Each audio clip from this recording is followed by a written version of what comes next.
All right, I'm back. And hello, Lord Pepsi. Yeah, we're gonna have to do a little quick fix, get the hand fixed up, but it does look good. It does look quite good here. Hello, Popstar. So let's actually, I need to do one thing before that, which is export this character from here, get that over to the client, and then we'll call it.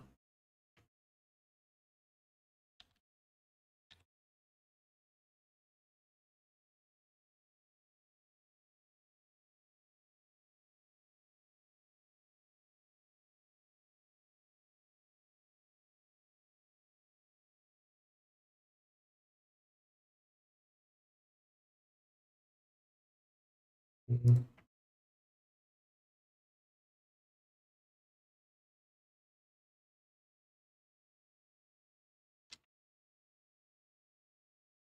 Okay.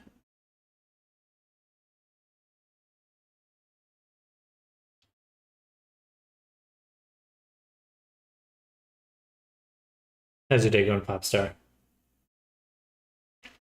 Hope everyone out there is having a good Thursday. Damn, it goes by so quick. Holy shit. It's freaking me out, honestly.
Step up really quick.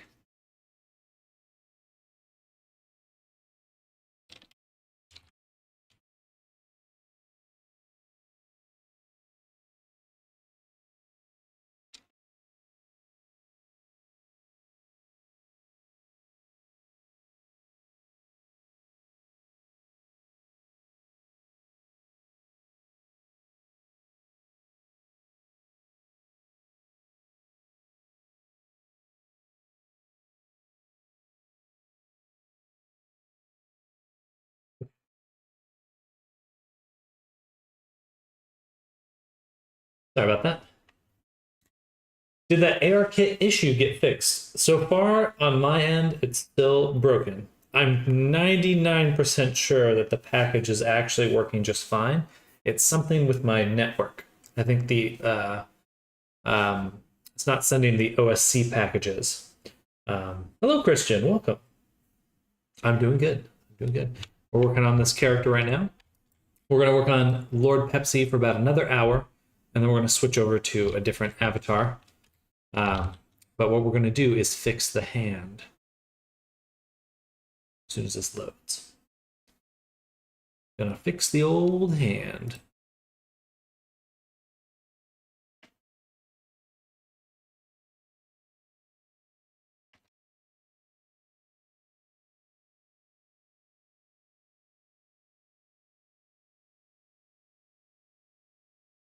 Yeah, hopefully we'll get that ARKit thing figured out maybe this evening. I'm pretty sure it's working, but I'm gonna have the client test out the avatar, see how it goes. Should be working. I fixed everything. Yeah, did all the little tweaks today. Ba, ba, ba, ba, ba. Okay, so to fix our character, we're gonna slice off the finger.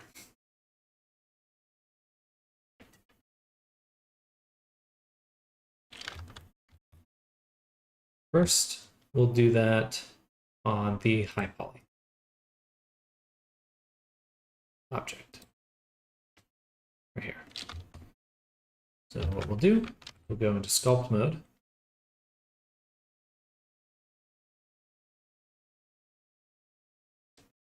Go to lasso trim.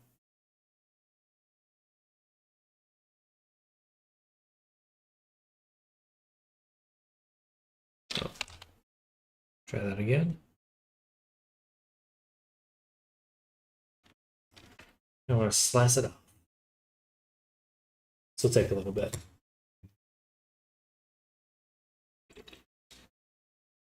I'm gonna get some water. I'll be right back.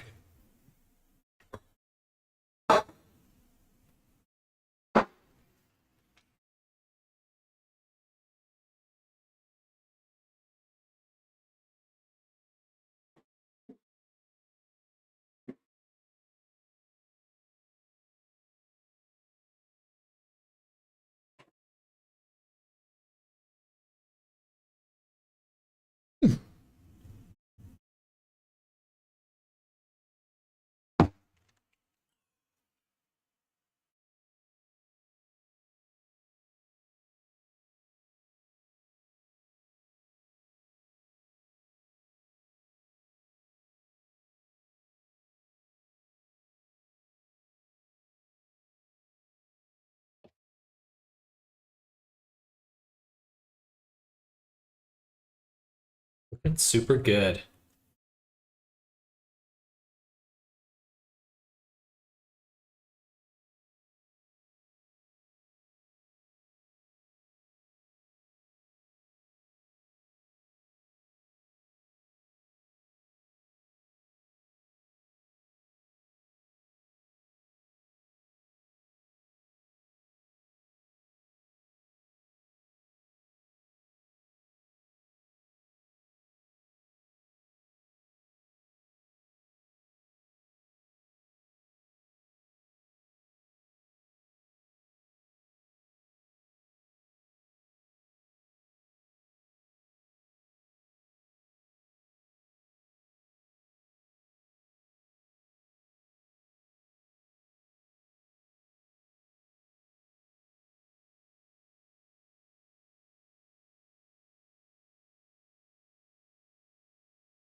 Reminds me of Mewtwo.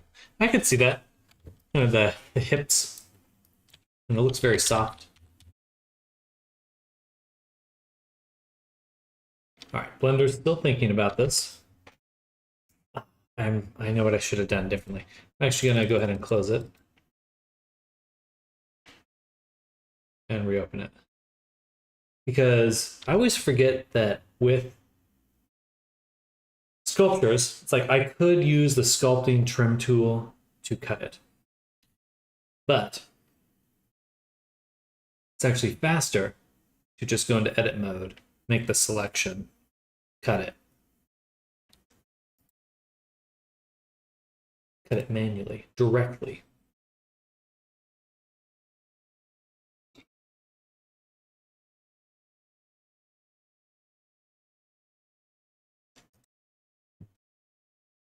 So that's what we'll do. That's the low poly. Boom, boom. So we'll go right in here. Yes, I did. Everything is from scratch. Let me move. So we're gonna go ahead. Thank you. I feel quite proud of how this avatar has come out.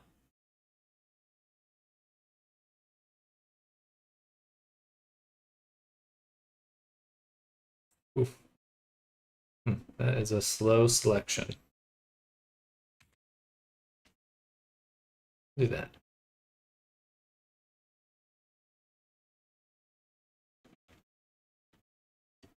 My German, just by heritage, but I live in Texas. Also, hello, Gemstone. Welcome. Try mask modifier. Still need to be able to make a selection to use the mask, but I'm actually going to be slicing it off permanently. So it's gotta go. It's gotta go. Ah, what? It's very slow though.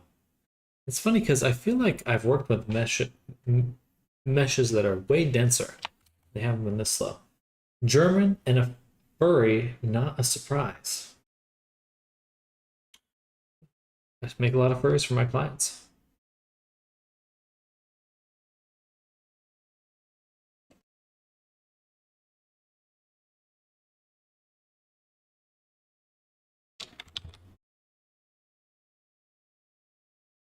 And grab this right here.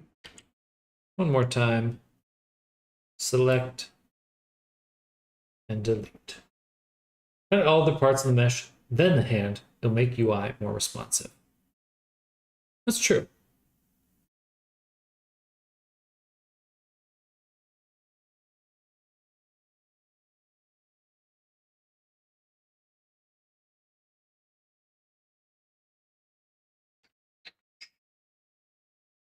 We'll delete that.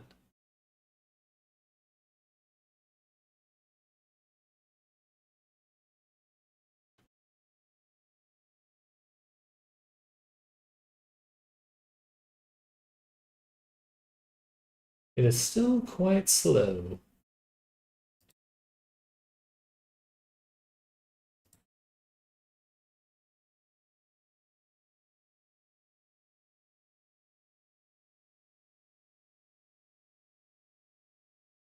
Oh, I thought I deleted it. Vertices. And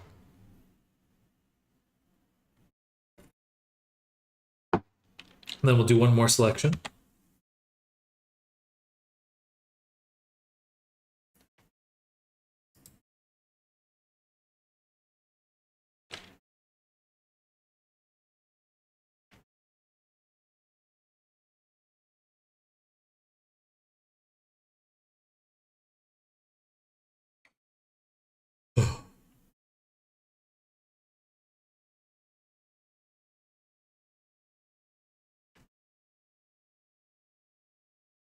And we will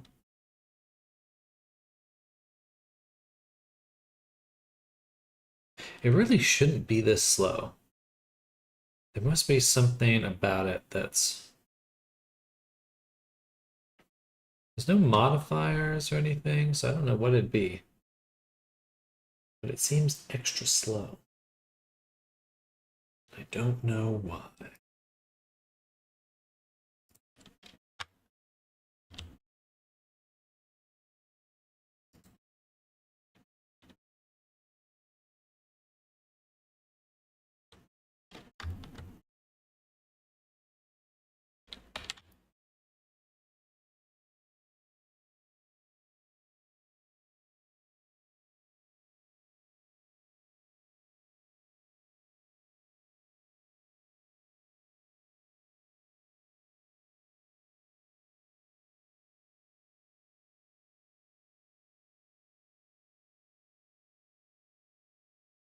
Oops.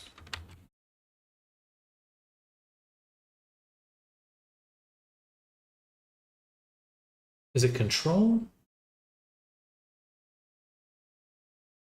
No, B Alt should have deselected it. Oh my god. Going insane.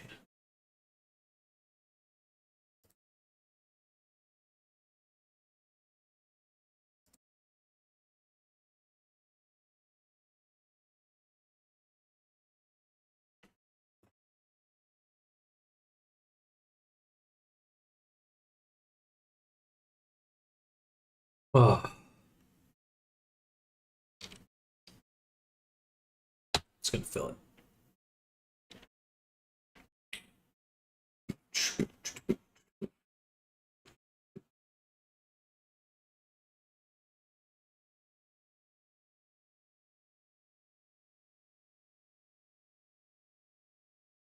Go.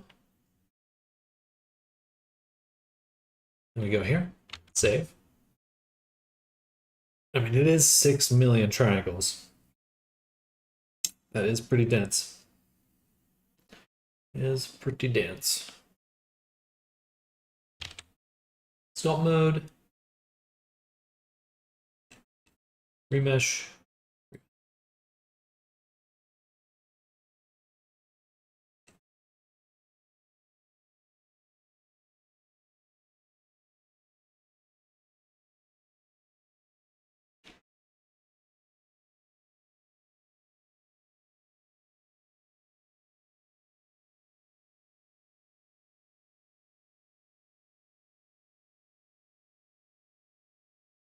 Don't use quad remesher. Quad remesher? No, just the standard Retopo mesh is fine. This makes a quad mesh, technically.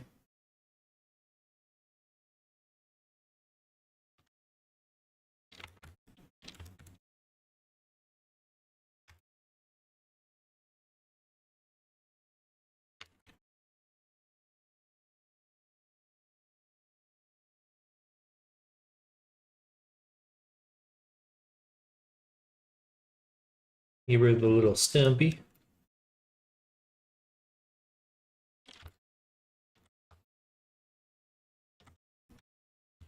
Yeah, I'm not going to be using this for the in-game version.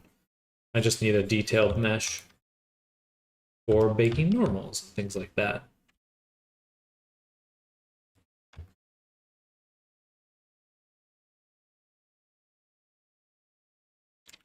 Go remesh one more time.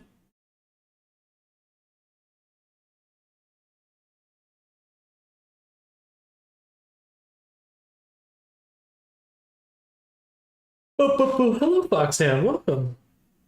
You can handle curves of hand. Curves of hand eyes? I'm not sure what you mean by that.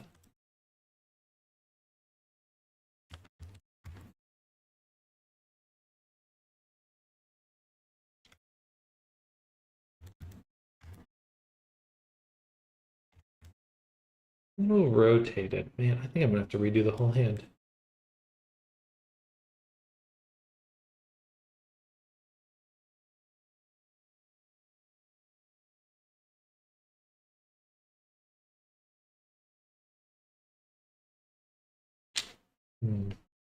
Let's think.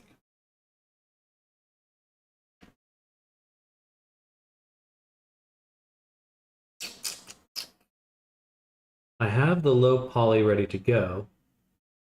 So why don't I slice off the hand, adjust the low poly, and then bring that back in as the high poly. Okay, that's what we'll do. So we'll go this way. We'll go here.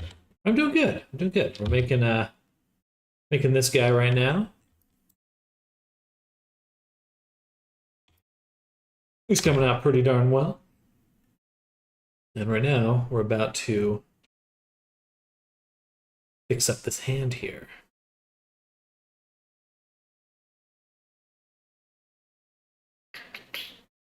And to do that, first, we're going to slice. I'm going to take this whole section here. We're going to rip it, select it, and delete it. Okay. Then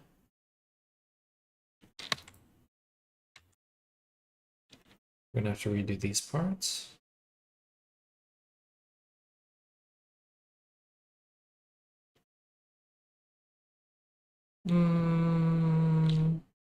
Maybe. I'm going to put them into their own. I'm going to put them into data transfer right now. We might fix those, but for now, save here. And then we're going to go to opening our previous pre-bake setup.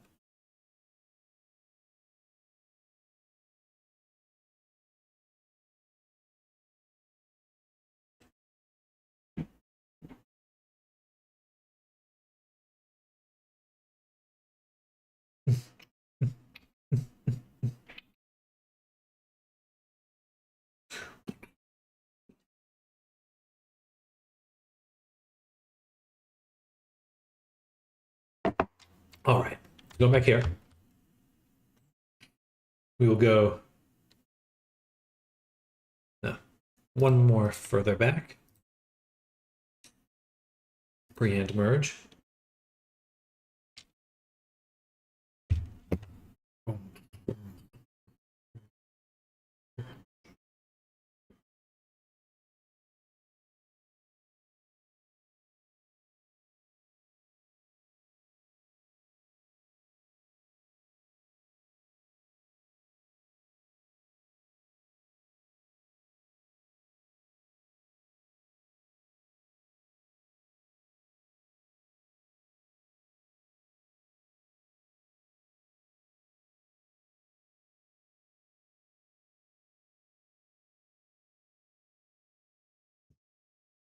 All right, here we go. This is what we want.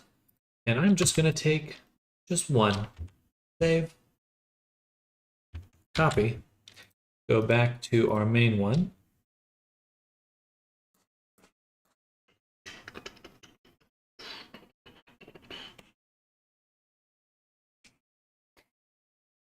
Loading, loading, loading. Oh, did you hear that? That's good. All right, and then we will paste.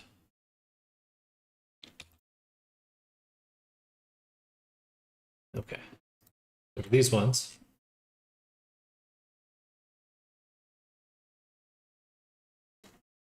Go ahead and use mirror main.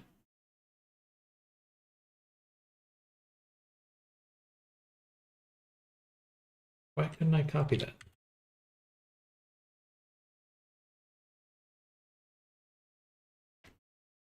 Doesn't want me to copy that. It's annoying. All right, but they're over there now. Good. And then we will reposition them.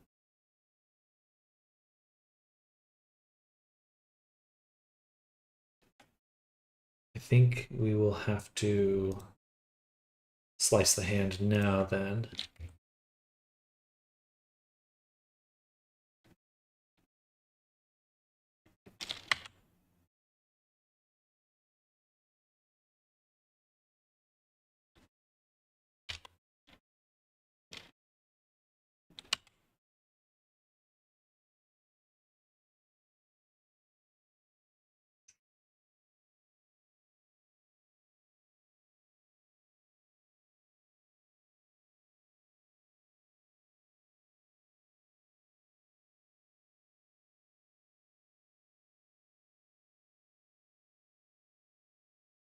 Oh. Ah.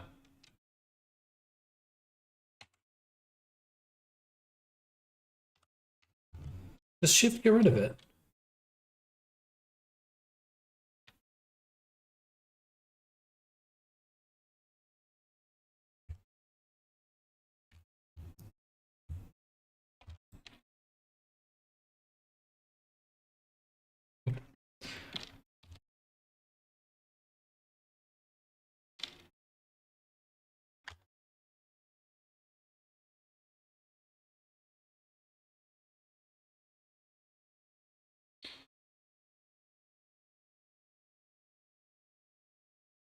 Ooh, that's fast. Okay.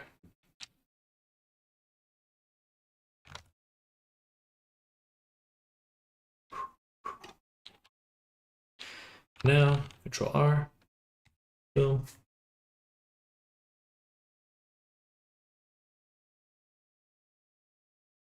Blender surgery.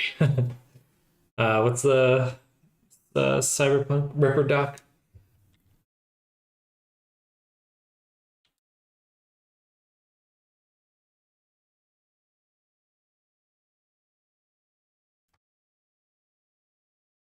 Also, hello, Peepster.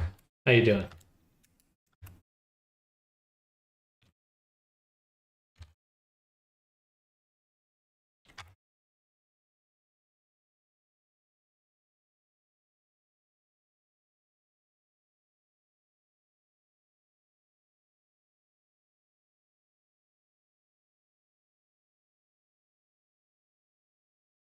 You're a Ripper Duck. You need a few more arms and like 4 cigarettes. Someday soon.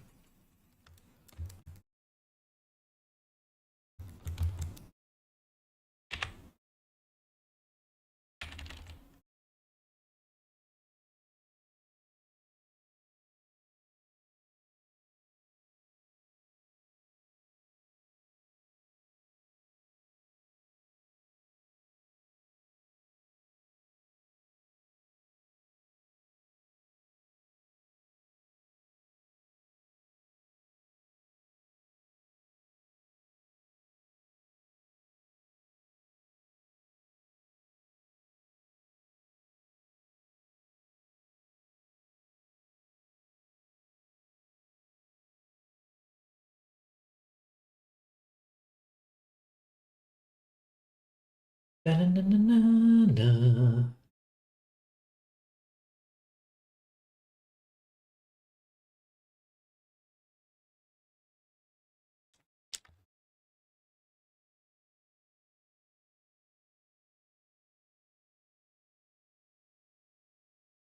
All right, that looks pretty smooth.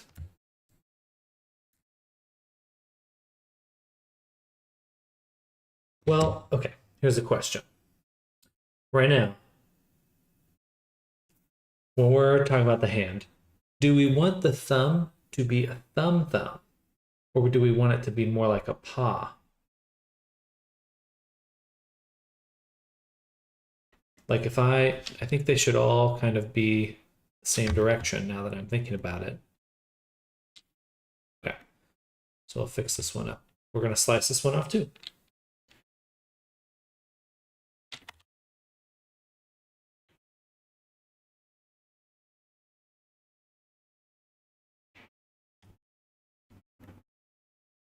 We're gonna slice.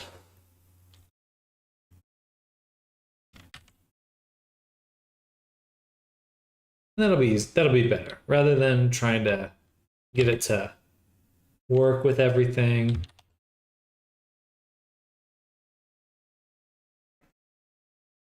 We just redo the whole hand. Figure alone look with that color looks like a burger. Whoa. A burger.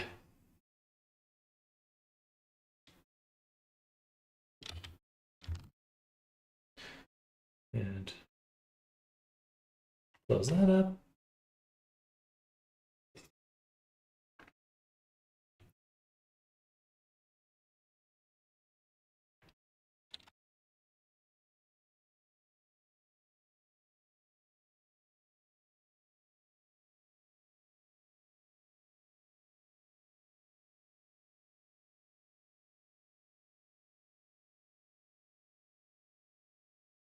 You just get a little nub.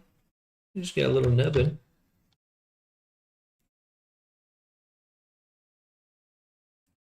All right. So now, this is what we'll use.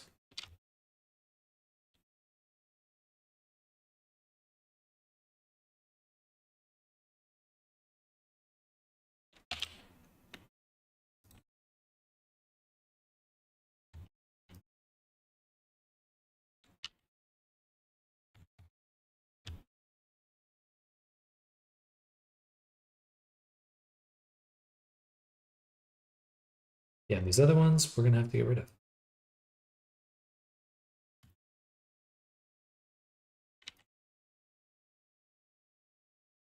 Kerchow. Actually, back up. I shouldn't have deleted the claw.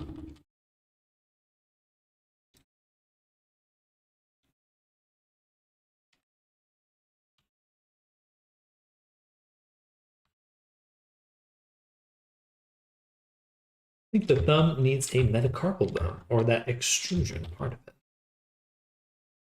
Maybe a IRL thumb.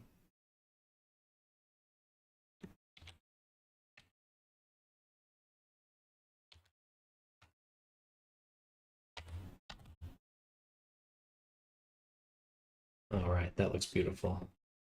So now, this is what we'll start the hand with. We kind of want to get it lined up.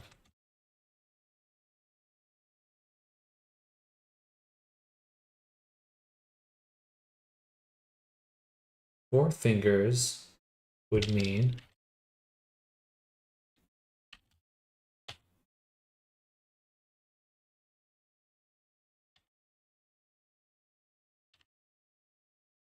one here.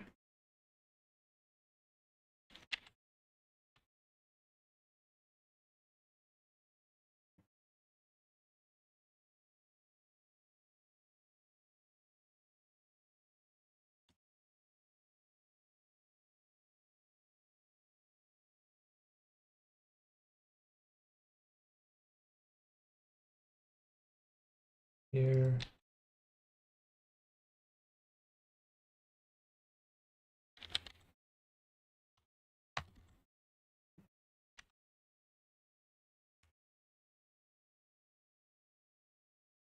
Something like that.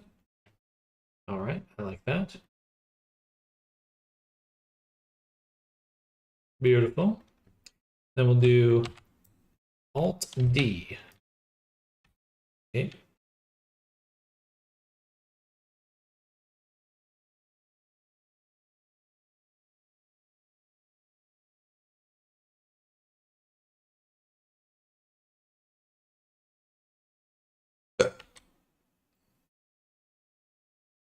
We want a little bit of space between these. We're going to close them up later. For now, they'll be right there. Yeah.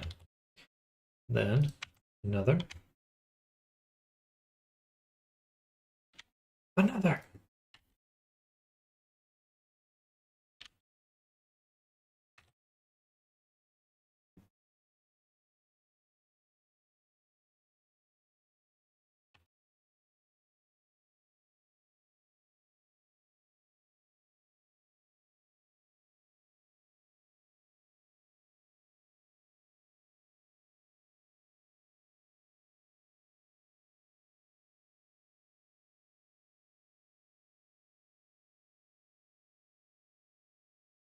Hey.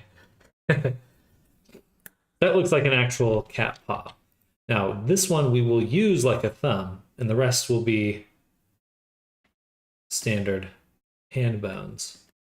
It's going to be a little interesting, but I think that's going to give the nicest results. Maybe bring these in a little bit.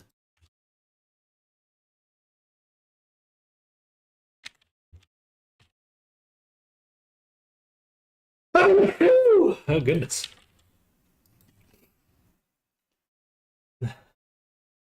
Burger and a hot dog had a child. Macaroon? You mean color wise?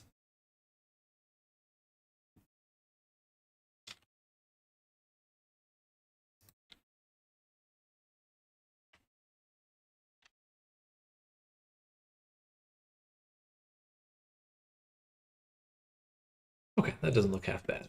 Nice.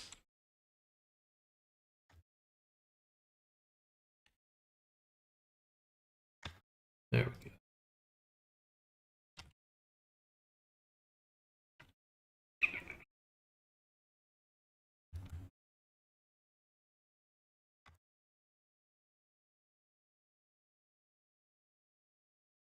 Yeah, I usually set it to random, which gives these odd colors in order to just see things a little easier.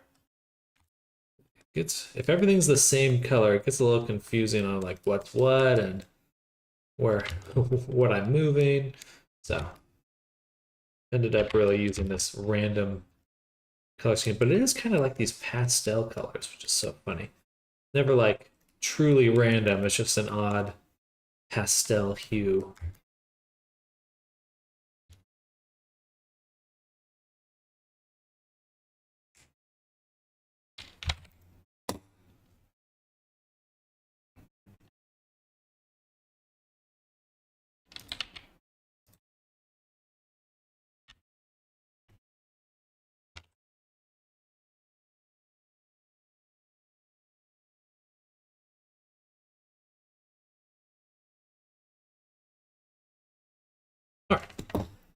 that's going to do. So now here's what we're going to do. We're going to take these. We're going to duplicate. Yeah, duplicate. Send to low poly.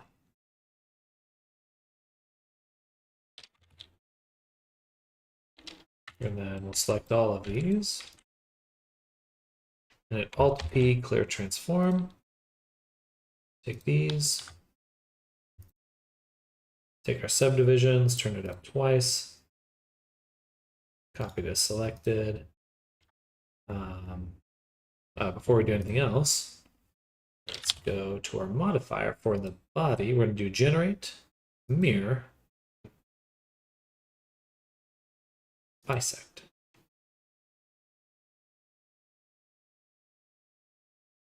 And then apply.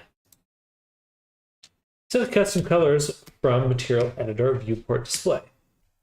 Yeah, I'm not at that stage yet. Once we start baking, we'll be well, this character doesn't have too many things to bake, but I do like using material selections for baking masks.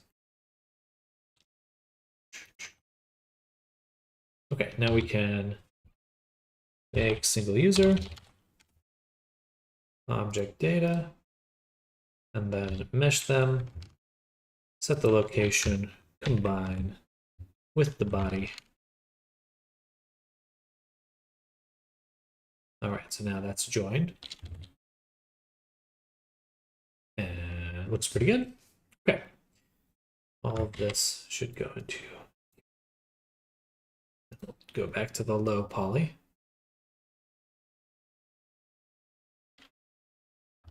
Take these. Oh, take the thumb. Get back, yeah. Delete that, tab. Sure. Right. And then take this. Agree, make single user. Relink to this one. Delete the back. I might as well delete it like this.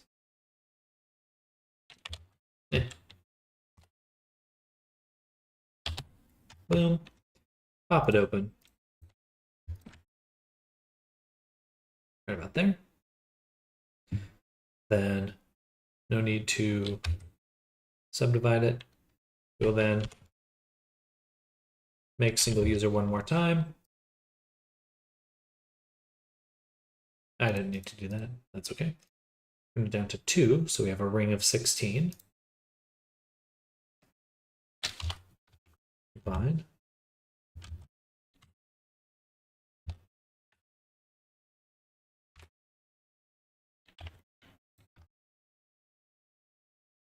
Combine.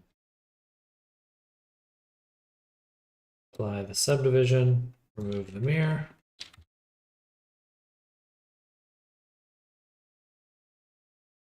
Yeah, this should work. Good. Okay, now we can add a shrink wrap to this. Use it on the body.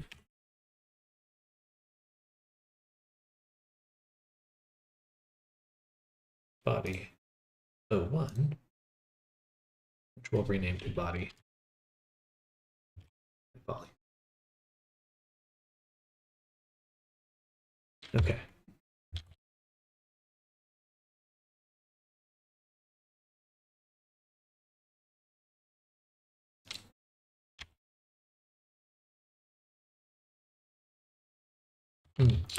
I see. It's reacting a little weirdly because we need to actually mesh this. Otherwise, it's starting on the inside and attaching to the intersection, the intersected segment. We don't want. We want it to be on the surface. Ooh. No!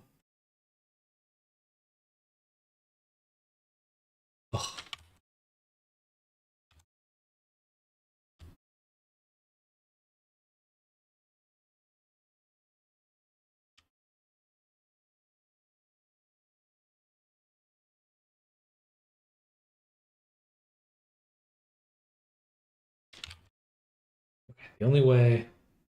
It's annoying.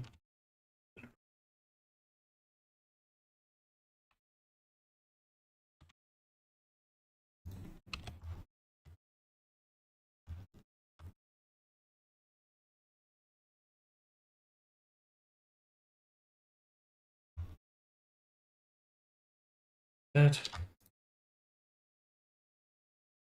Hide. Back to the high poly.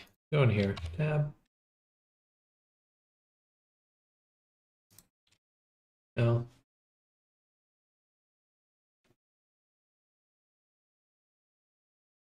Invert. Delete.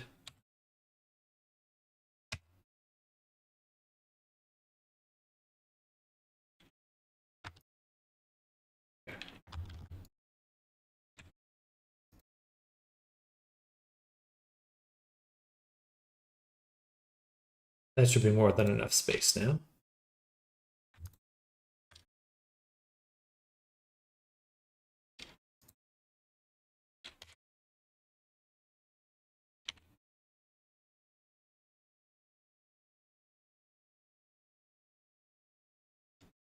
Okay.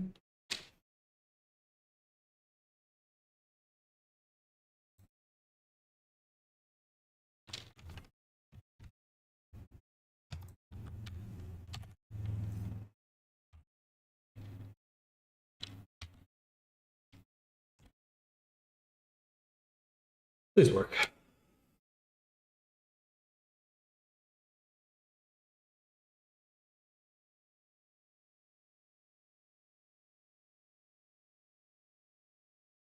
Oh, come on.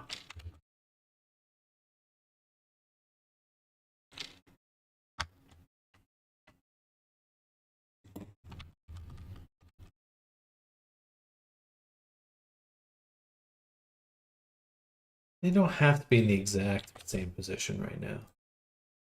I will shrink wrap them.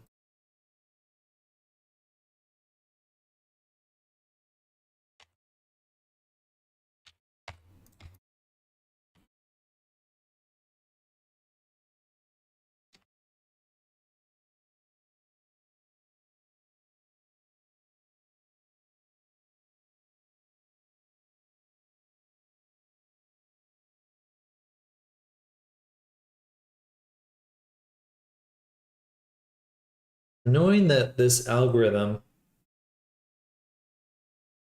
does this so often, I wonder if there's some settings I can tweak to prevent that. There we go. Fucking finally. All right. Thingies, good. Now back to the low poly. We can go ahead, turn this down. Make single user, combine. Ugh. Ugh.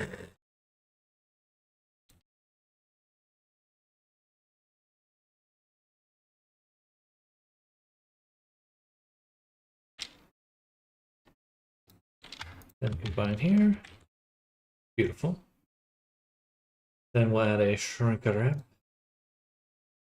right here onto body 1.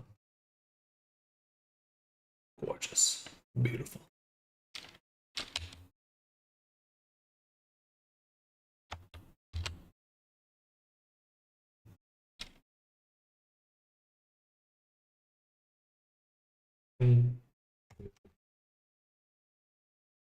Right about there. Okay. Now we can take this, extrude it over, do fill, extrude.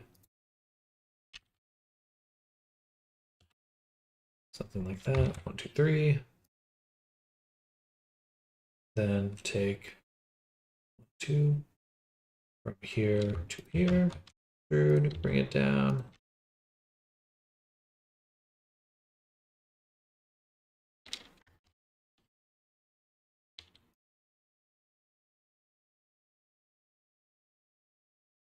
Beautiful.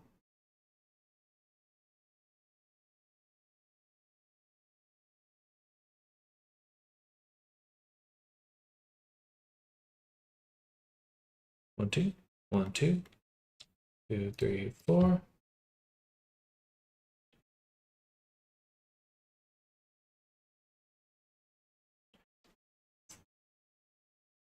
Huh. 2, 3, 4. Should be a ring of 16. It is a ring of 16. This is the cut, so that's one side. 1, 2, 3, 4.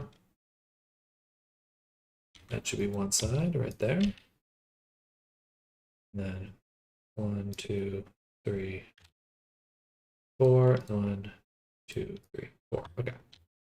Right there. Beautiful. And then we would want 2 here. 2, 4. 2, 3, 4, 5, 6. That.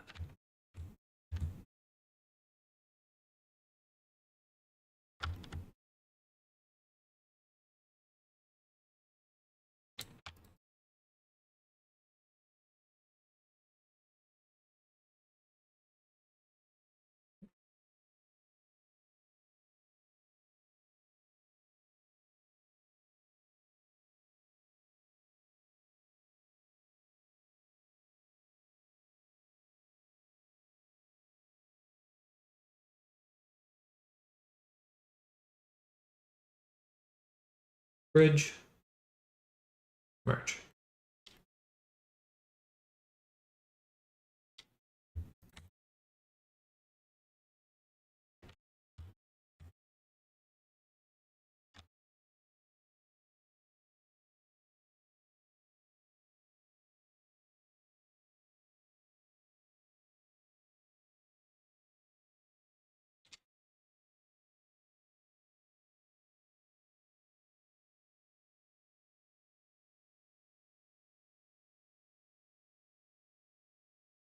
What?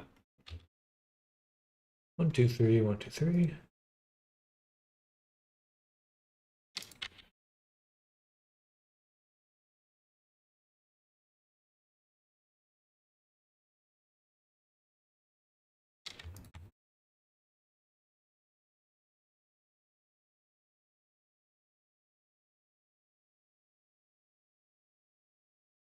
There we go.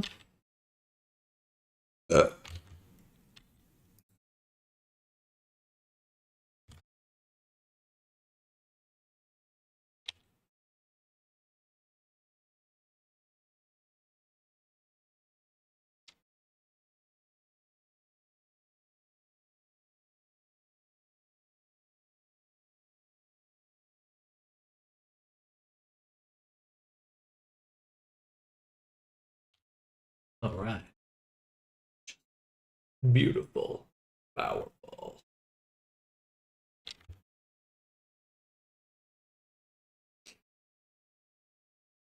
One, 2, 3, 4, 6.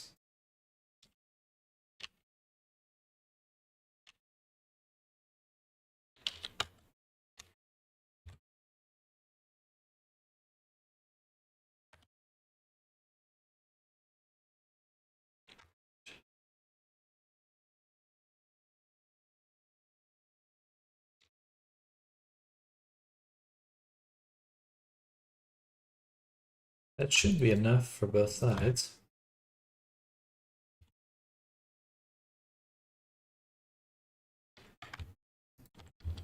Rich. Beautiful.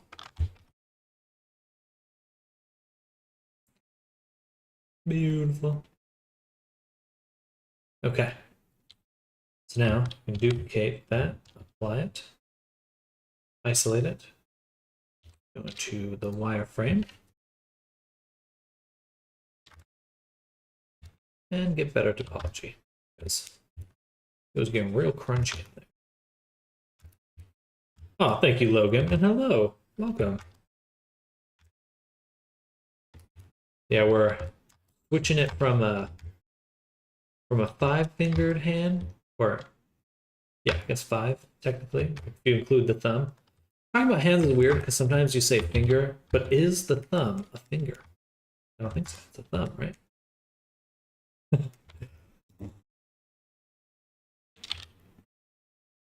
Anyway, hello, welcome.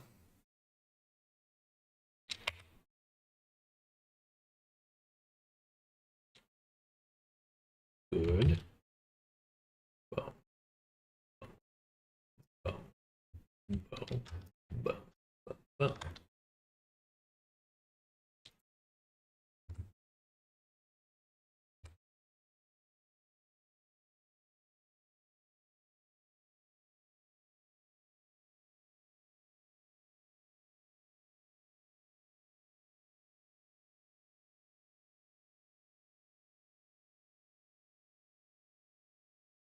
Bada boom. So we're going to cheat because I'm lazy. Like this. Actually, before we do that, we'll just take this section right here.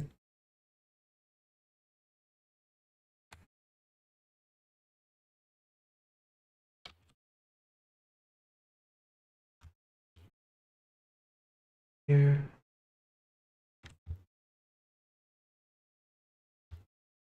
Here. Here. Here. Here. Go. Oh, almost missed one. Pin this, scale it, distribute it, shrink it down. That'll make quick work of this.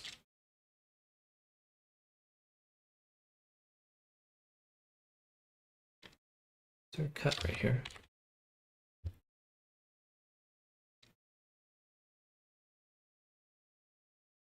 Yeah.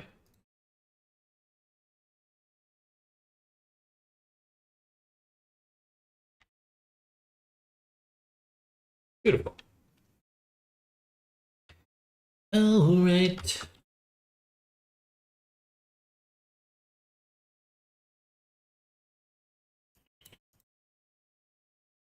Inside this odd cut here. That's all left over from the thumb, I believe. But with this new hand, we don't even need to worry about that.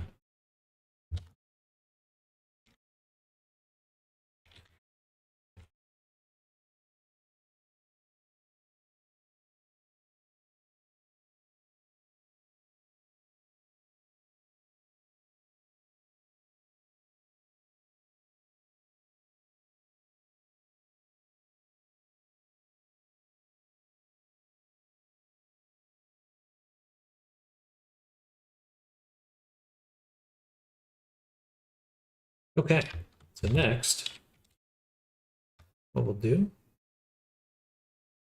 is select each of the tips of the fingers.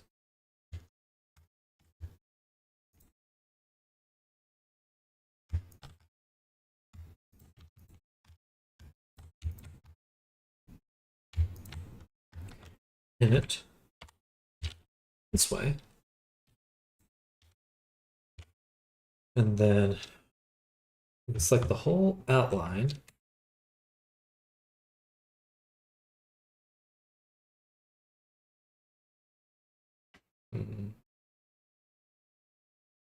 No, no need to do that. Use just the cursor. Boom.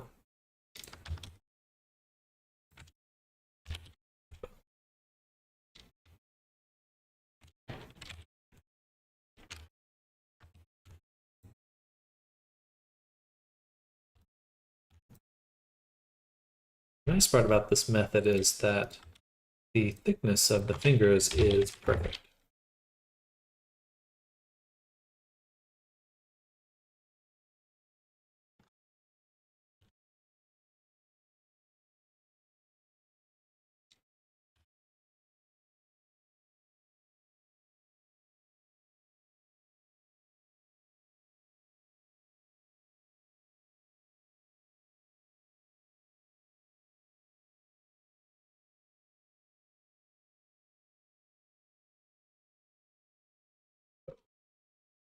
Beautiful, powerful.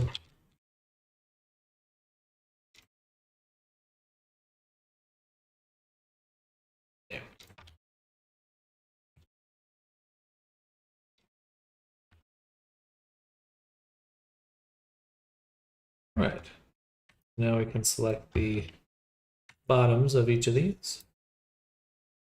Distribute. And then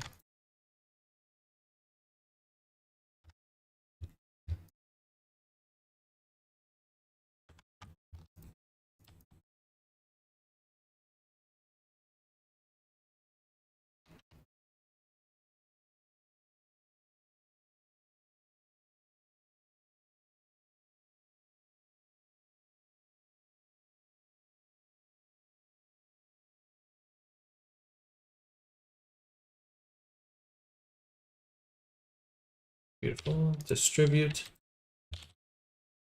Amazing.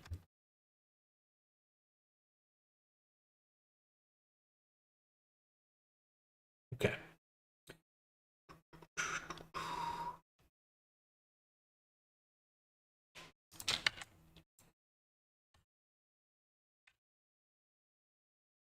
What happens when I unpin these?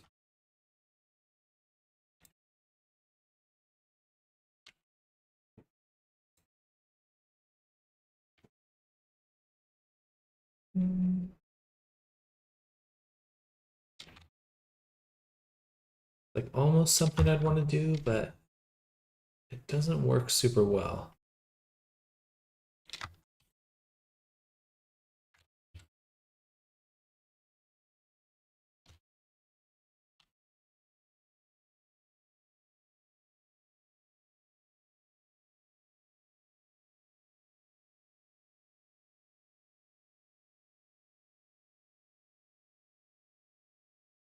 Make them straight with connect polys. I think this will work.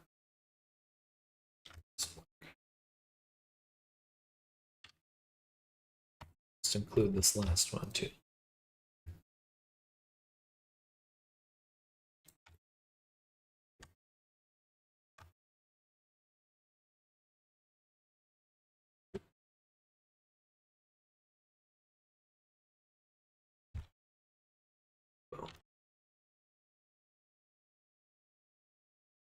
And that should get rid of a lot of squishing in this area, hopefully. But now, our fingers are beautiful. Because we get perfect squares all the way to the fingertips, and on the sides, they connect. Boom. Boom, boom, boom, boom, boom. Beautiful. Use an add-on to make the UV straight. Yes, so there is a add-on called UV Toolkit. There's a GitHub for it that you can download for free. And I'm always using it for my UV unwrapping because it's amazing.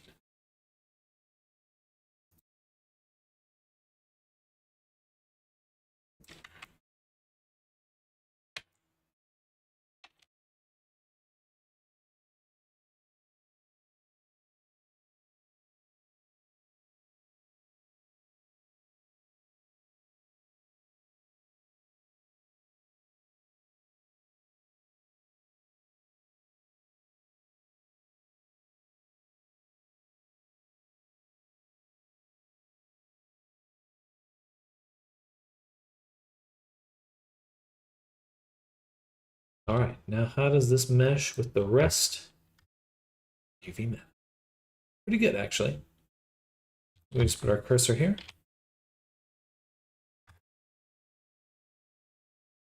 There we go. Should be pretty much good to go on the body part of this.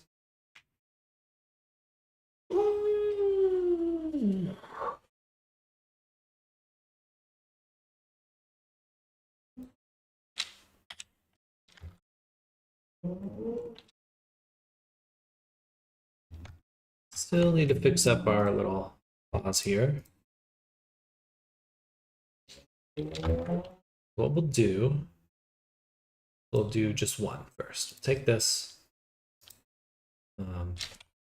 make single user, apply the subdivision. Before we apply, we'll just select the top, apply, delete that.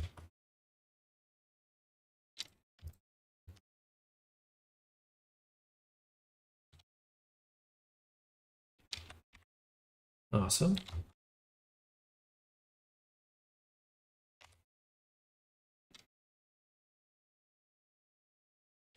That looks beautiful. And then we'll go this way. We will first copy the modifiers. Then we will link object data.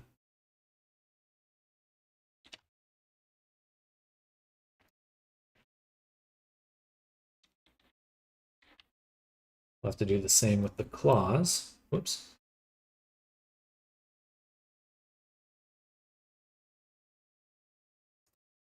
Take this one, turn it down to 2. Before we apply it, let's mark out the seams.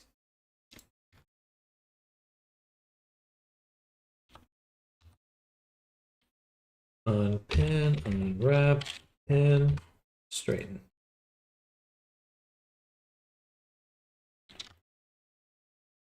Then apply the subdivision, make sure it's on. Then take these ones, copy modifiers, and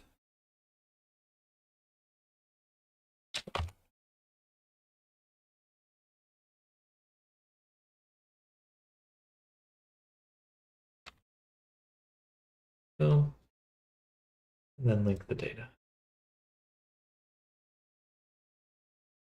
Actually,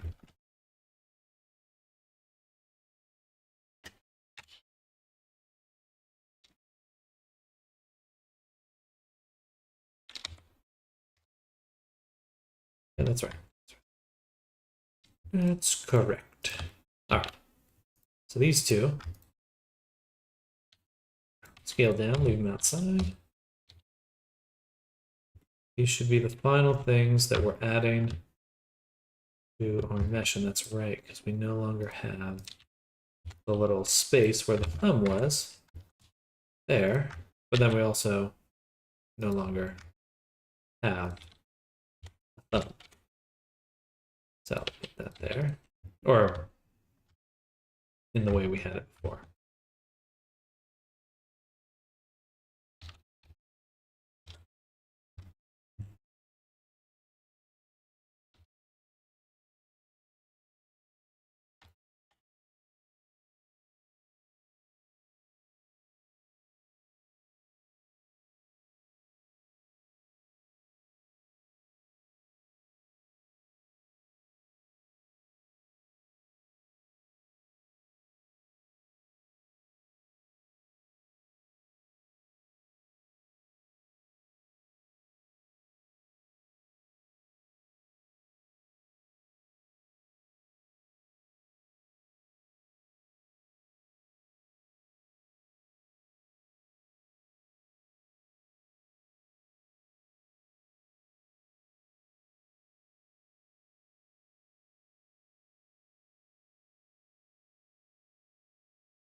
Hmm.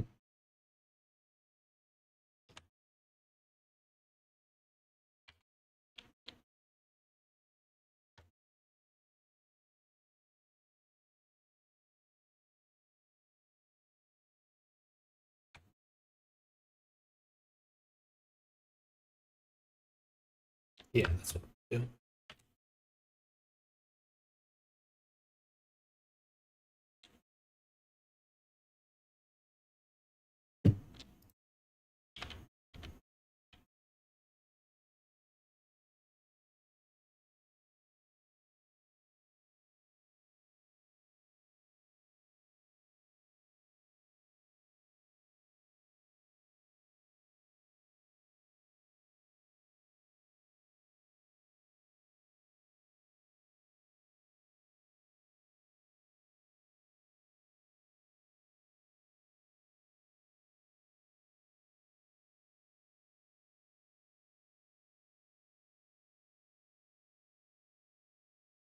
Okie doke.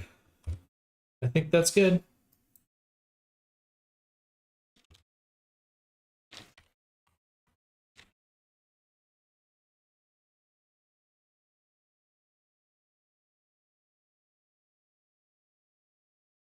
Whew.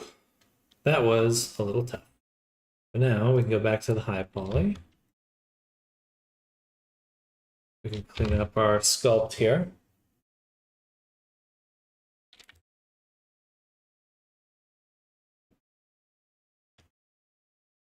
Make it nice and smooth.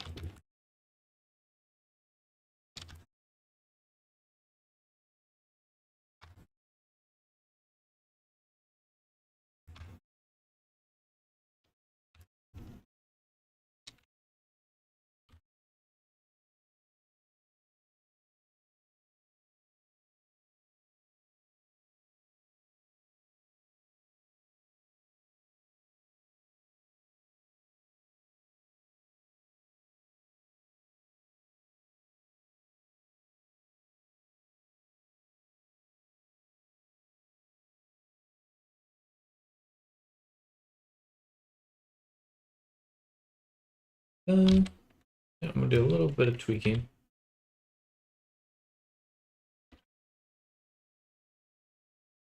Just a little bit. I feel like the arm could be a little bit rounder here.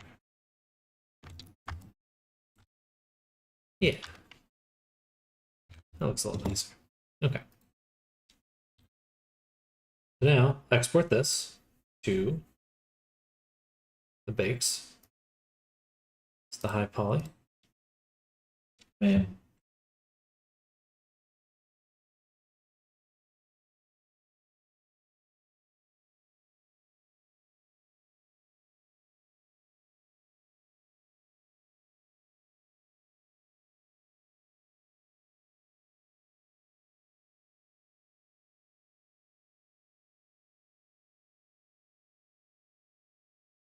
All right, back to here.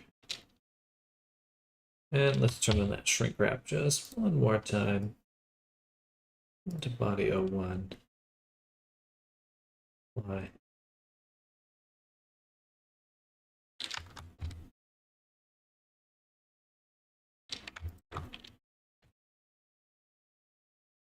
There we go. Okay.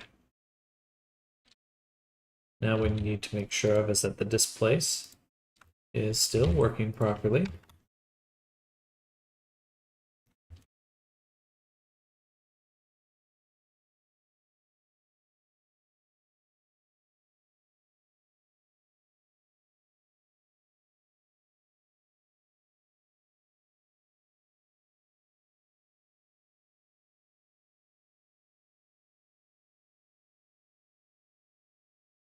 Okay.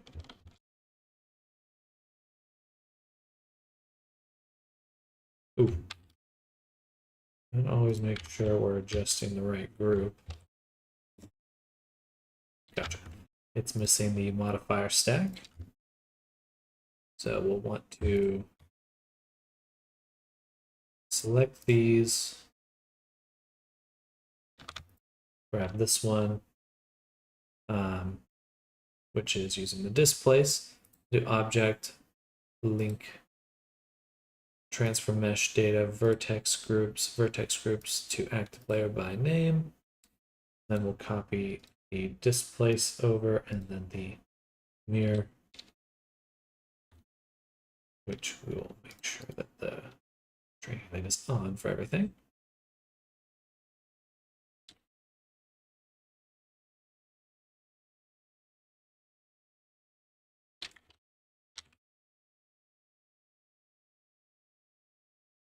Cool. Beautiful. That does look quite good. So now this will be the cage. Then this will be the normal. Save. Back to here. Refresh the mesh. Oh, I forgot.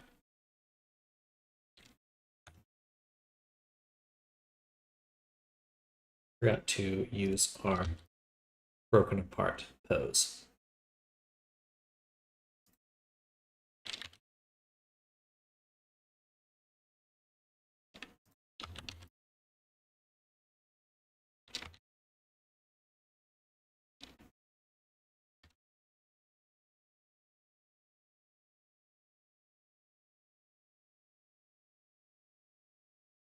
Not what I'm clicking.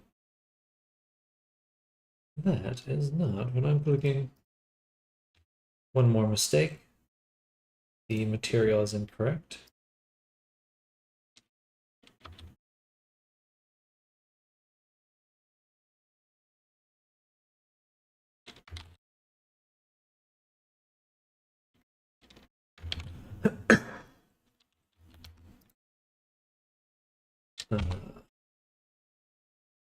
Sits the cage.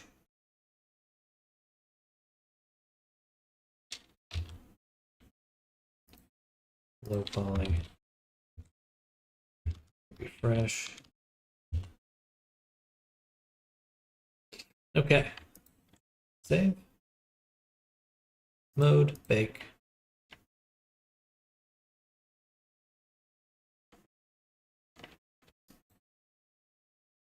Bake again. Cancel. Our pause here, have this on.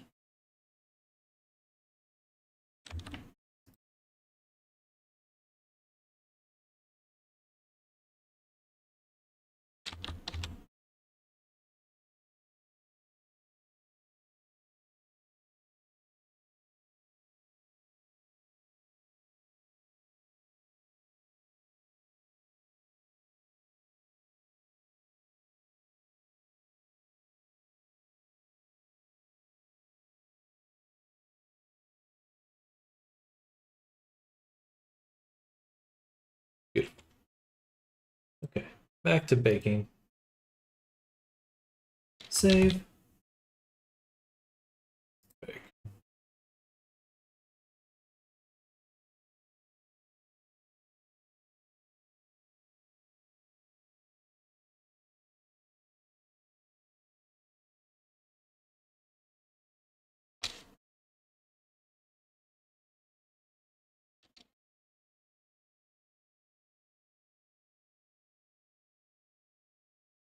Ooh, yeah, those hands look good. Nice. Okay. Sorry, one more change here.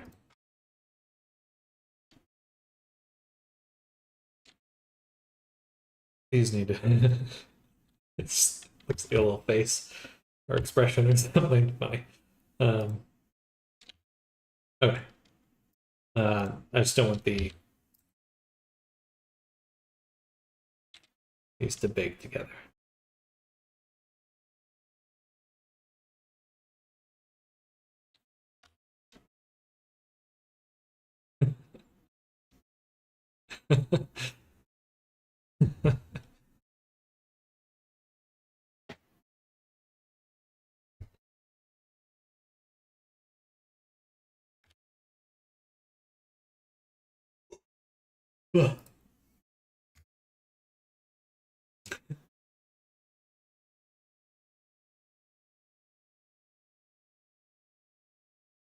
Very good, Wallace. I agree. It's hilarious.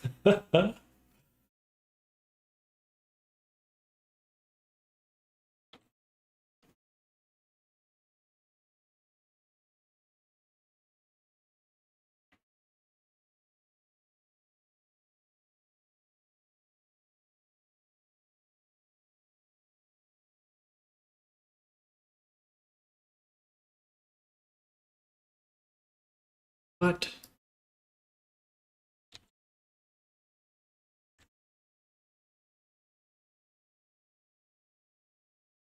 Good.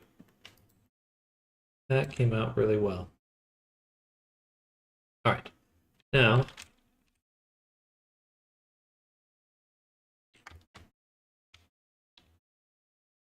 it's like the Lord of the Ring guy from Digital Circus. Oh yeah. I forget his name. I know what you're talking about. A Carney or something? No. Kane?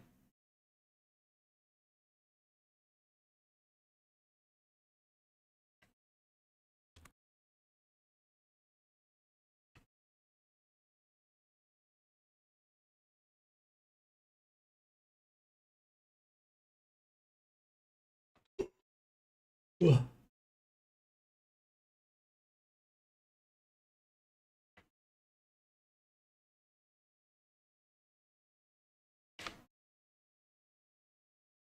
Oh, silly to go in and...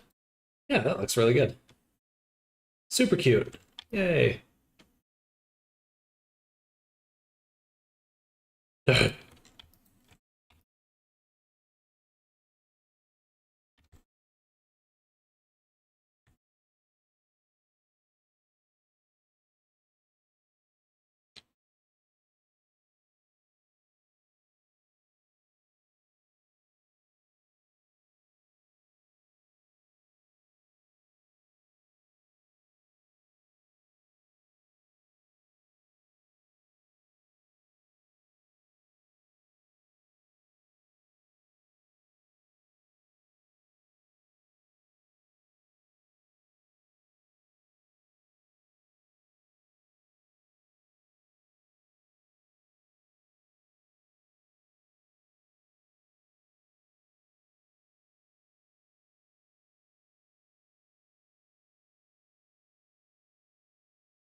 All right.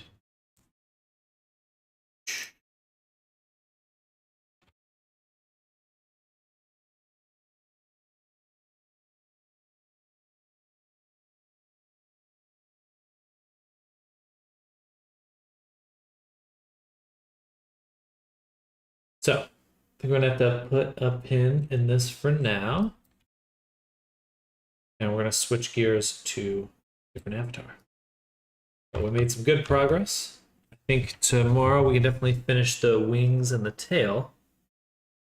And probably the cape too. So all the last little bits of clothing, and then it'll just be rigging and integration with Chilla. So I mean that's a lot, but not as much. No, we're getting there. Still a lot to do, but less. All right, make a copy. We'll call this and fixed.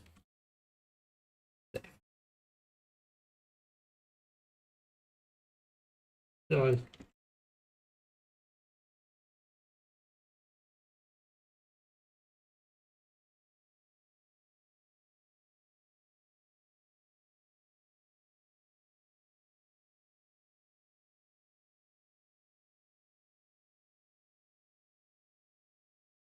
it's actually kind of nice because we went in and fixed the man. That is probably one of the best hand bakes I've ever done.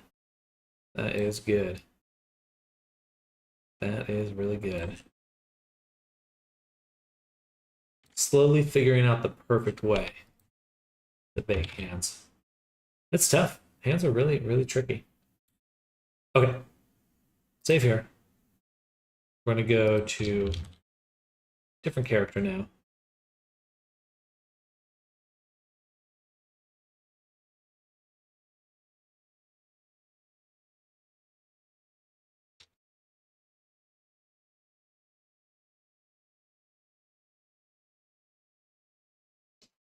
Um, but I'm going to go to the restroom.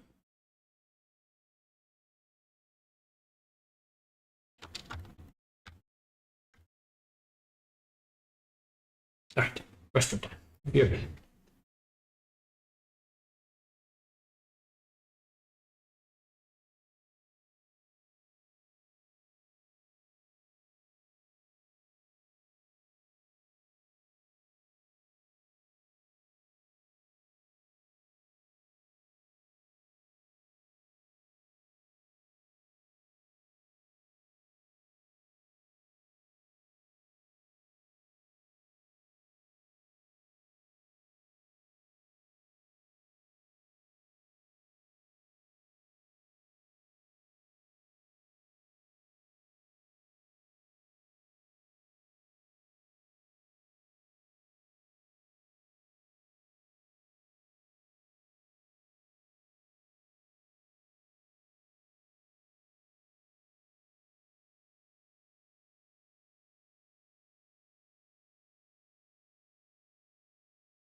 I'm back. Hello, Arctic. Hello.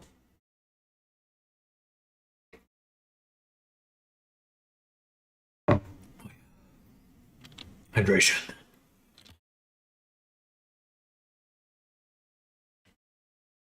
All right. So,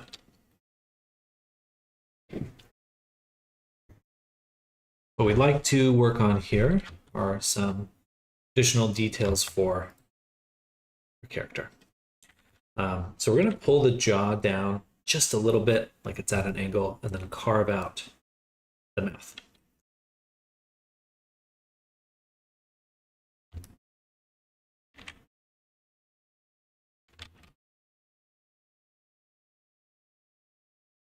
Ooh.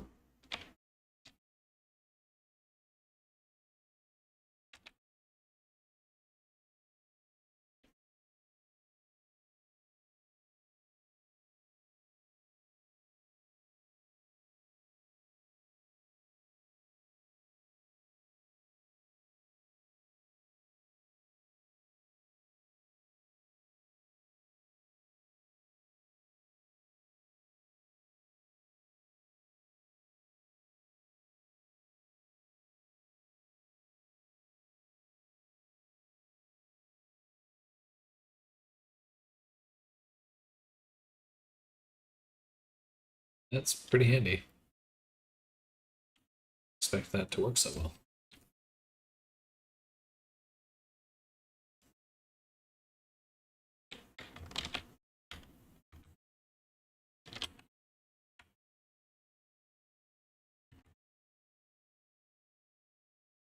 How are you doing that? So that was first I made a mask, just segmenting the area that I want to work on. And second, there's this tool down here, this little elbow one, called the IK pose tool, and that lets you kind of create a pivot point. Here, pose tool. I usually use it for limbs and stuff, but came in a little handy for this here.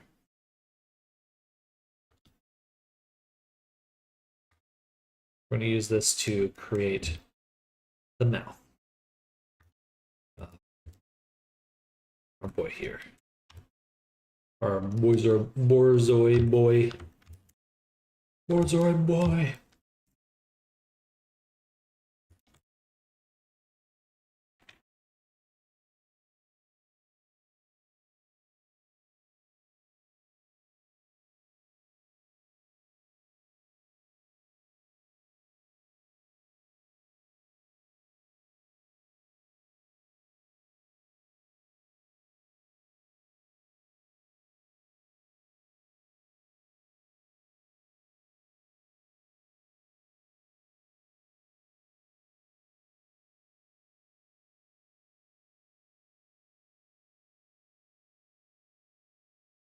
Hello, CJM. Welcome. How you doing?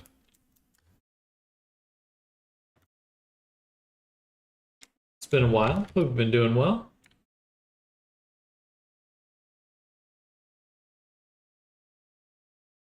Doing good. Doing very good. We're working, juggling a few avatars right now. Right now we're working on this Borzoi character. We're going to create a little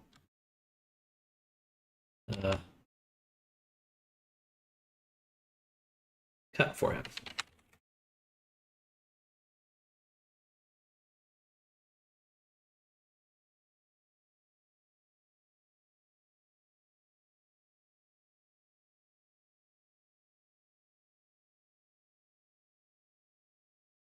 You know, I probably could just lasso it. Never mind. We're gonna switch that. Really don't like that zooms me out. It's annoying. Like, just want to select a different object. Oh. Scooch this out a little. We're gonna use the lasso trim.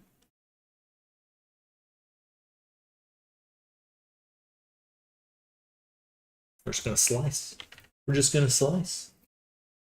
Slice and dice, baby. Whoa.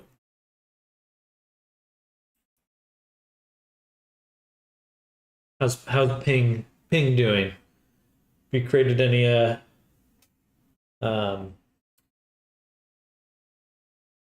added any additional features to him since we made him?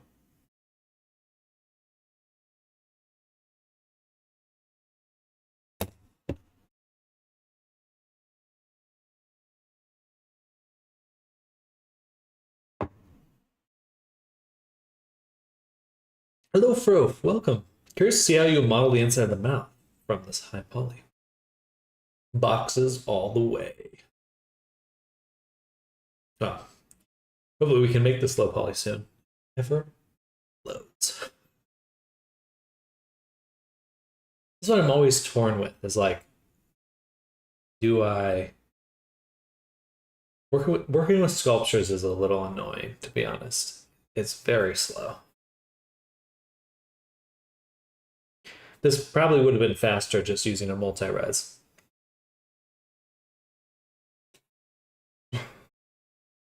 Boxes!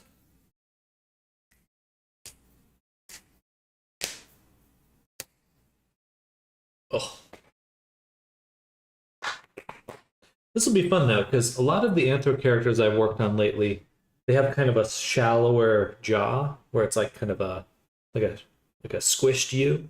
But this one's a really long U, so we're gonna have much more of a classic dog-like mouth. And that'll be really fun to model. Whenever Blender decides it's time. How's your project going, Frof? Stop by for a free moment. We gotta head out again. It sounds good, Frof, but I will catch you later.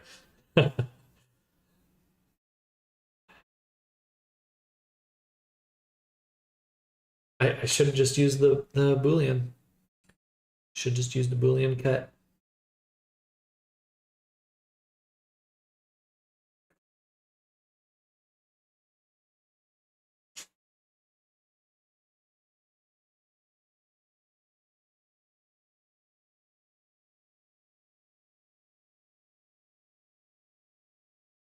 All right, we'll slap on some music right now. Later, Profador.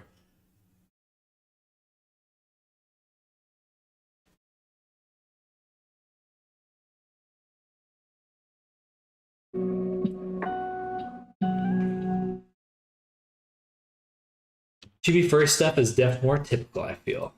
Yeah, yeah. Okay. A little sad about this, but we're just gonna have to close it. Dang, my initial instinct to use a Boolean was right. Gotta trust my gut a little bit more.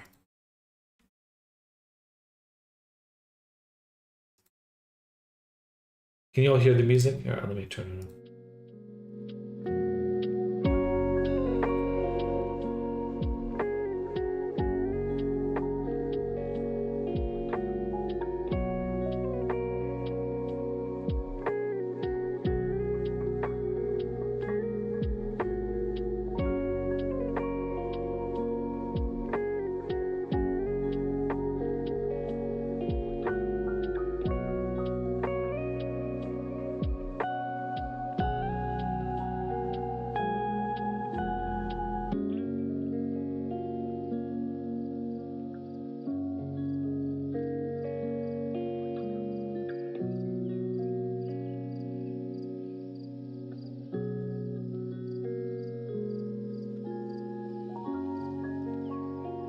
We have to redo our change to the sculpture here. So what I did is I rotated the jaw previously.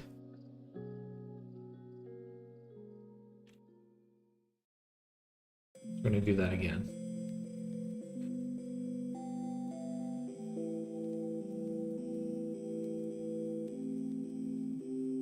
Get rotated.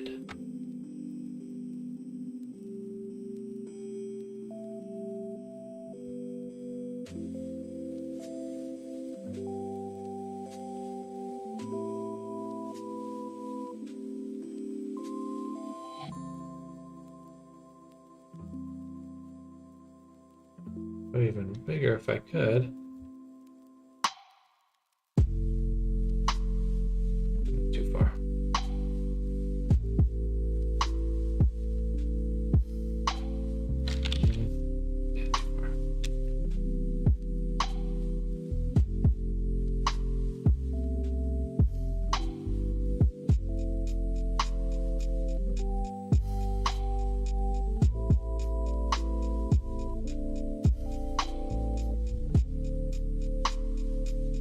nice watching you sculpt. Thank you, Foxhound.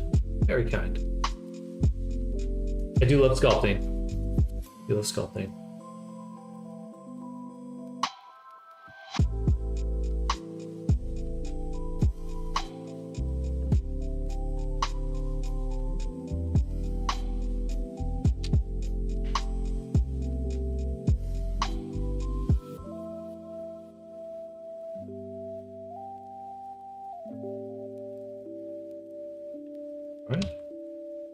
Actually, let me fix up the jaw really quick. Yeah. Boom. A little bit more.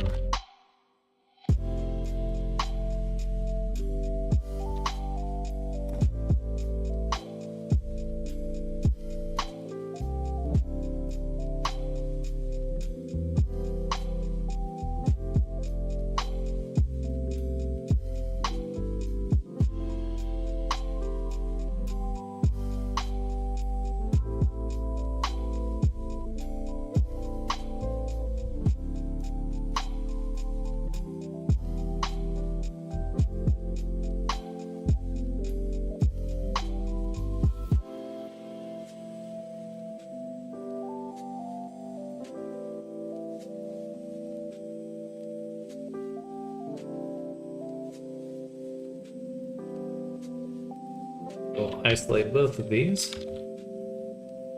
Select the body, generate a Boolean. Bam.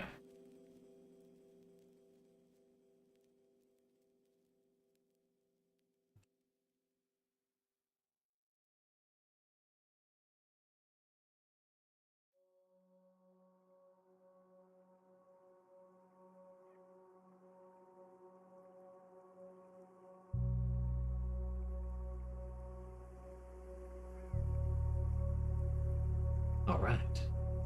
Fly.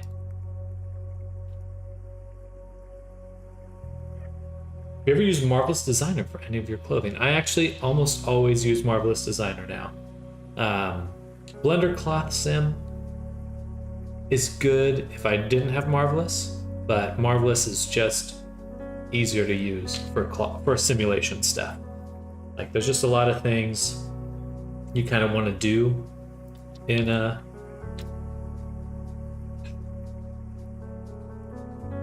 when you're creating a simulation that unfortunately you really just can't with Blender. And Marvelous is fun. This is very fun. I was like a little intimidated to use it because I was just like, oh man, this is probably going to be so hard, this and that, but it is surprisingly intuitive to use. Be a clothing designer? Exactly.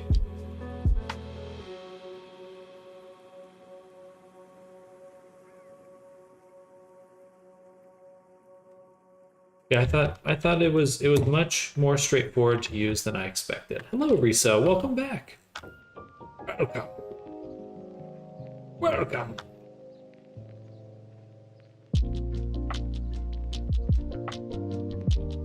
Do a bit of that.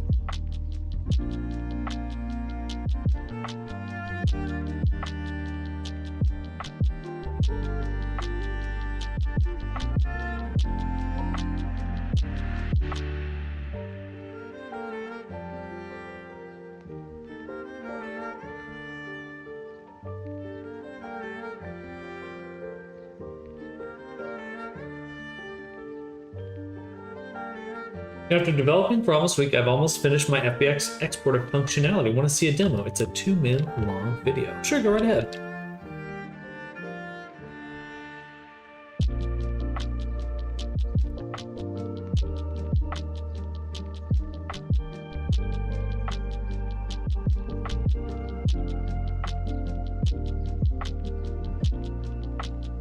I should have actually masked it again. It's okay.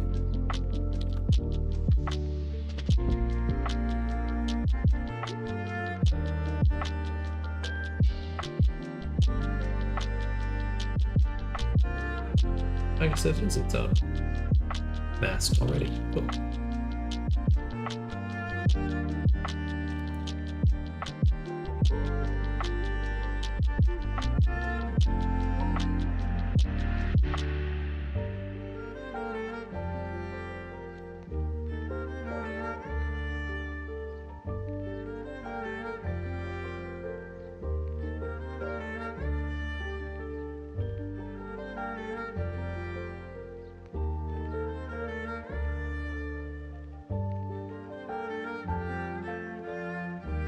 Mao.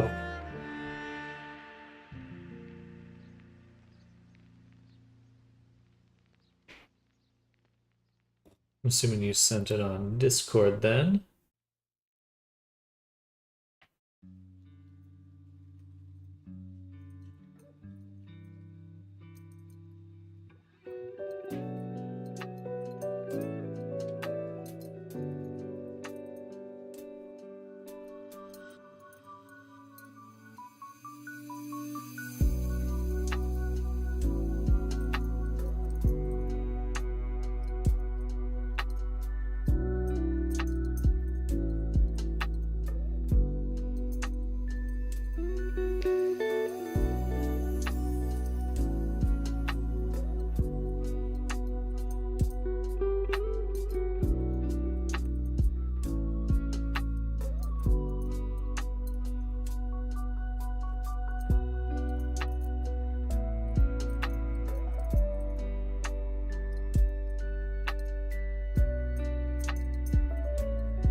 All right, let's take a look. Exporter.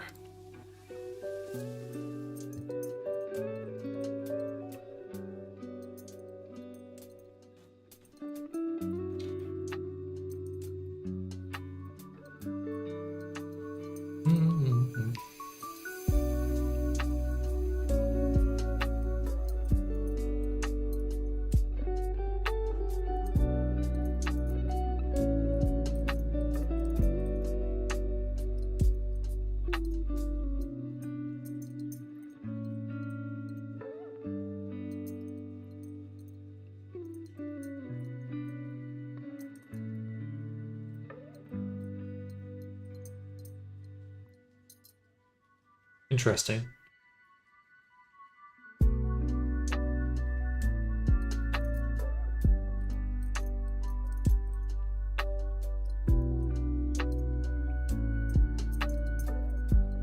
Nice.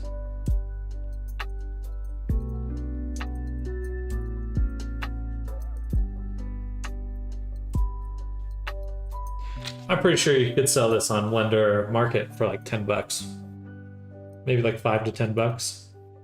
And Blender Market would be really nice to sell it on because that's a much bigger audience than VR chat.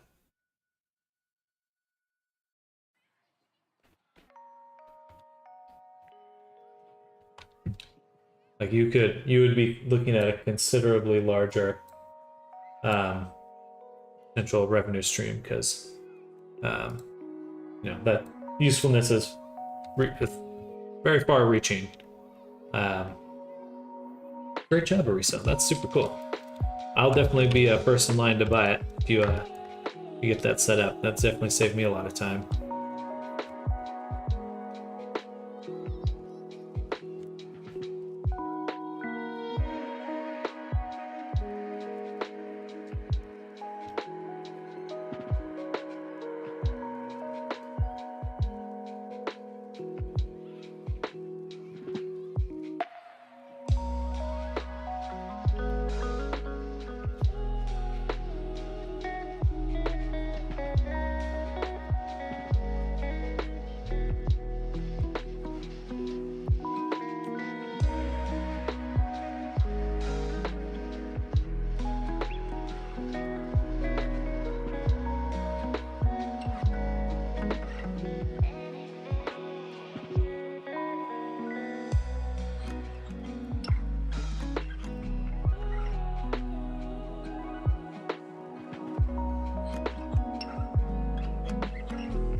maybe a little bit closer together.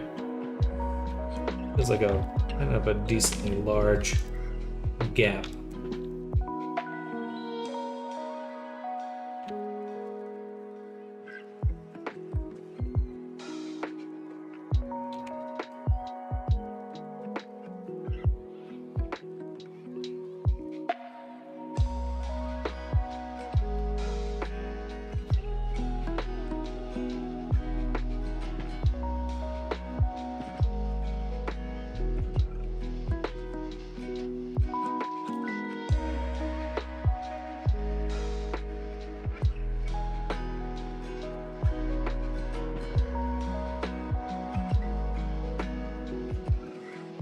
I'm giving you a copy for free. Think of it as buying you a closed beta program. It's not finished. I don't think I'll sell it for now. I think I'll develop it quite a bit further until it's a bit more mature, so weird bugs that could crash Blender. That's very stable, but for example, I noticed the add-on throws an error. If you try to add item to the list while being in anything that is not object mode. Interesting. Yeah, I'd be happy to take a look at it.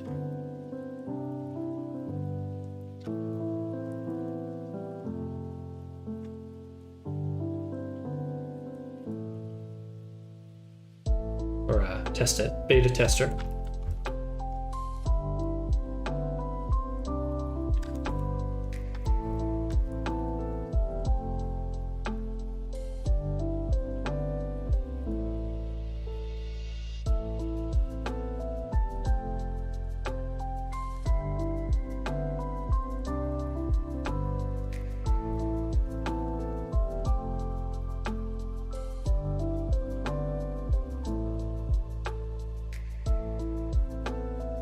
Beta tester, beta tester.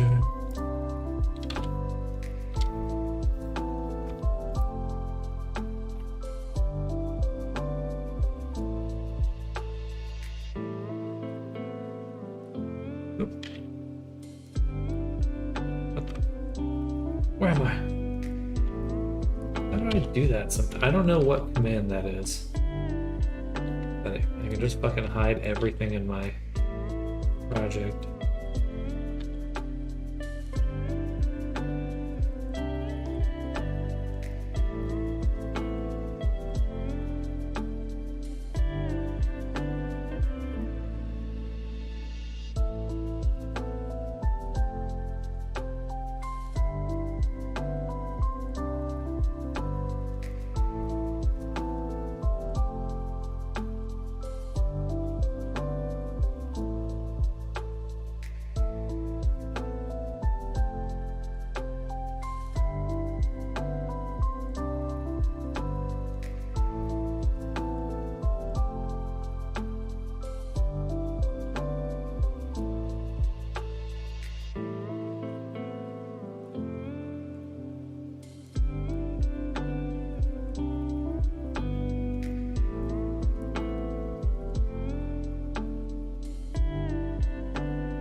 Let me get deployable.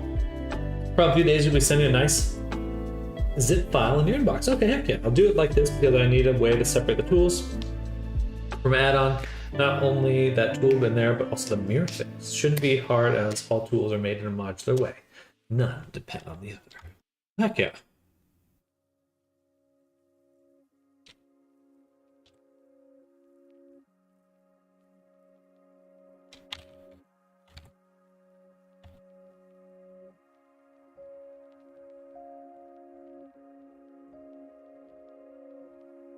I guess we'll separate all of these for now.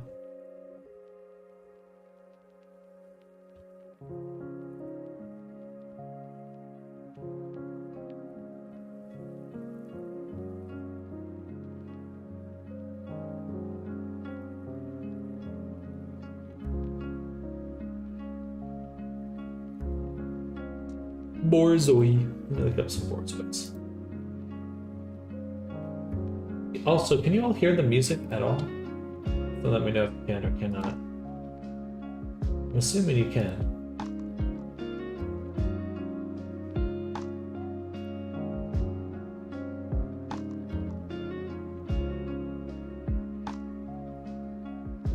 dog teeth go all the way to the back.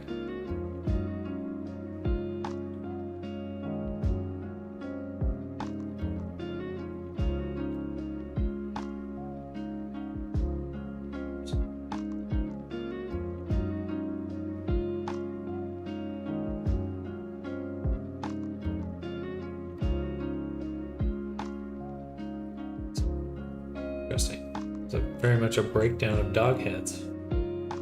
Interesting.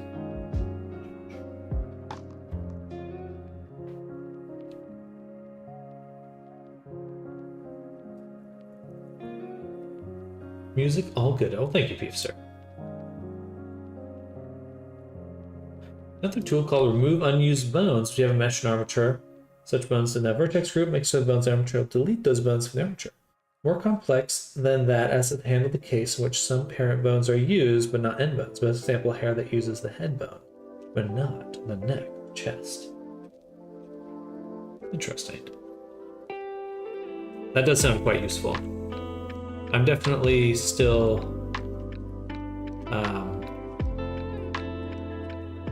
an adherent to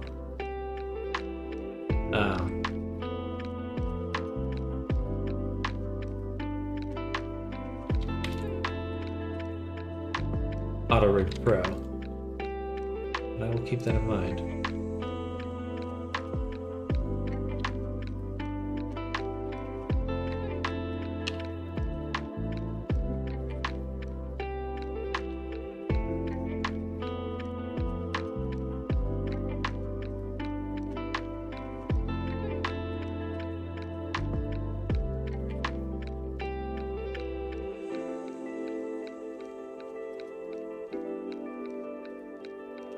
Ooh, very flat.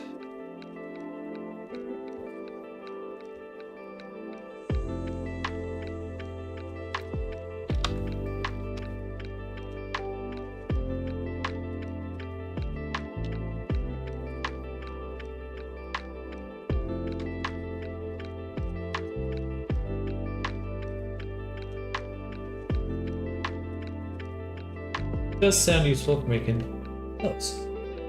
Should copy the avatar's armature over Rust weight transfer, copy the weights. We know that, for example, shirt wouldn't use the leg bones, so naturally need to delete them. We're ready to make clothes for a specific avatar body, but you don't know if you'll use all the armature. Been using a lot of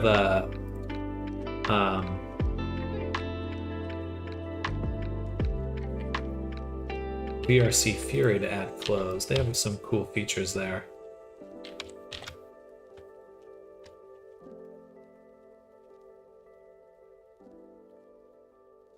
Look at that Borzoi head.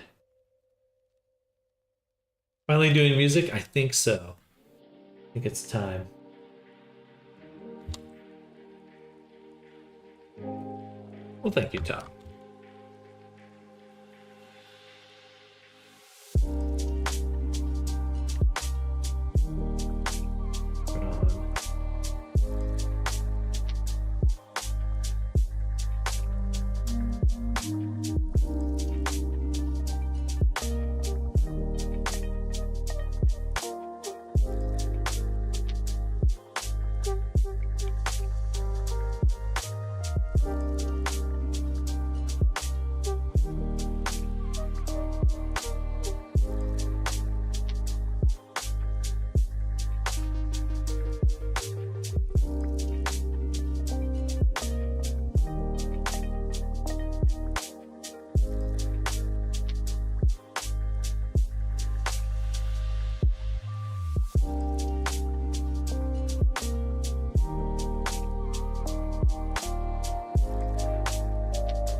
There's also like on VRC Fury, I can add that modularity also with modular avatar, but I don't like on A. I haven't used a modular avatar yet.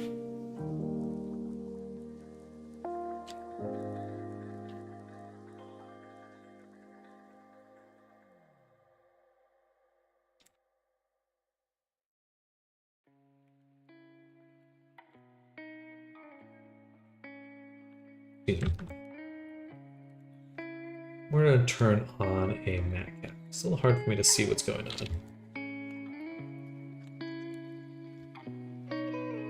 I think VRC Pure more limited and kind of confusing. However, its build time is next to instant. So far, I haven't had too many issues with VRC Fury's build time, but it does, you know, over the course of 2 weeks of working on a project, I mean, that is a considerable amount of time. Just waiting for stuff to load.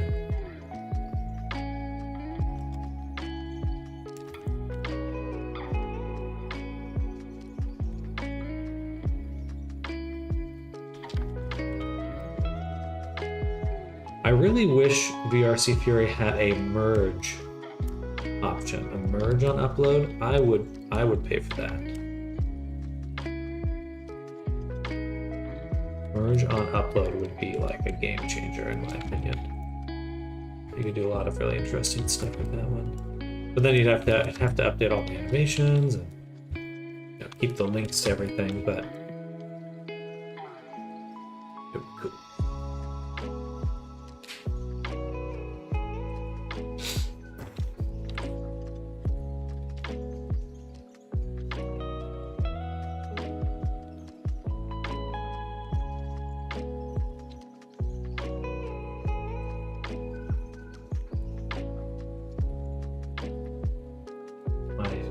Pinky on my left hand kind of hurts from pressing shift so much.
I think it should go farther back.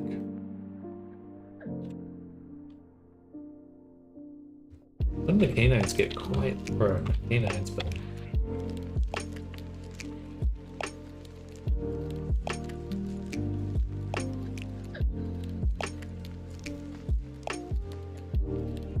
I do. I send you a screenshot in Discord. That's the amount of prefabs I've created videos here. So the build times are pretty excessive for me.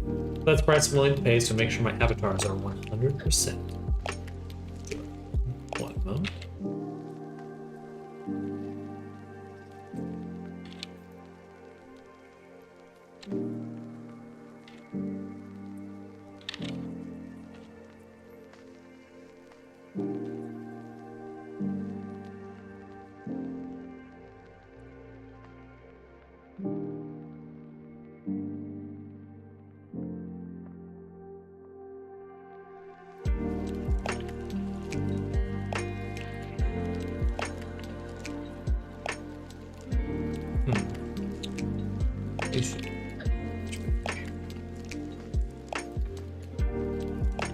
Need to update the guns to do that.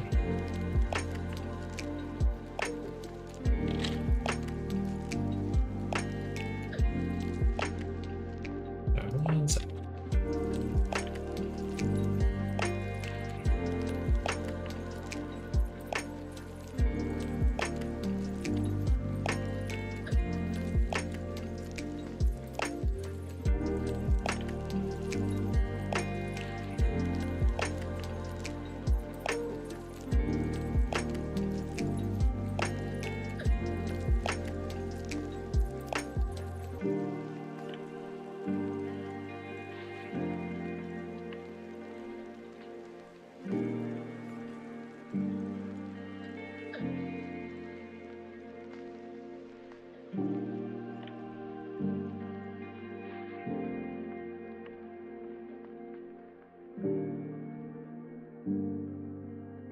That doesn't look quite right.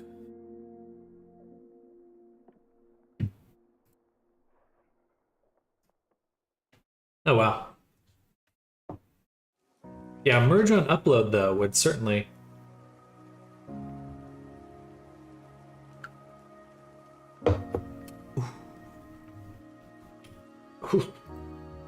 That's why we need merge on upload. Get the performance ranking reasonable.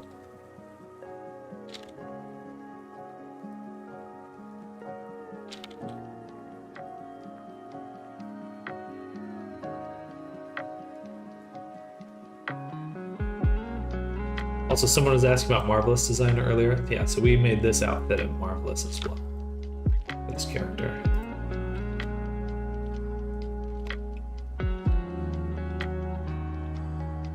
You can use blend shapes, but I don't know. Thing is, how are you going to do the toggles then? It's a good question, actually.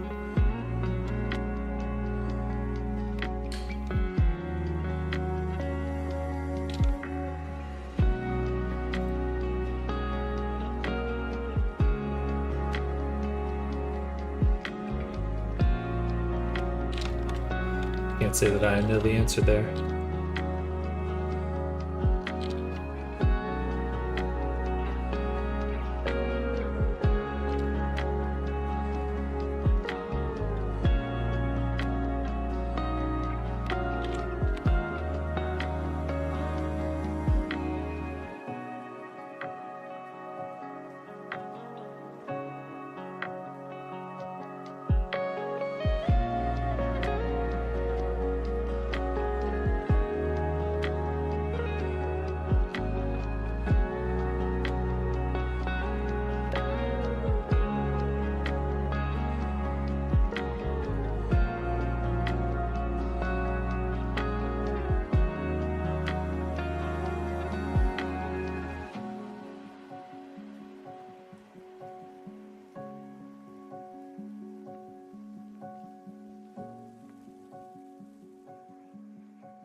There we go.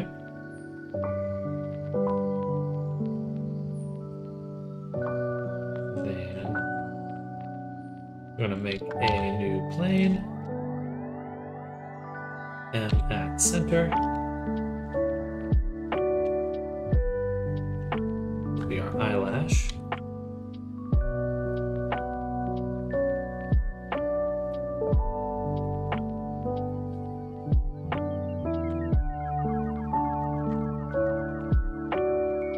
And we'll do a subdivision.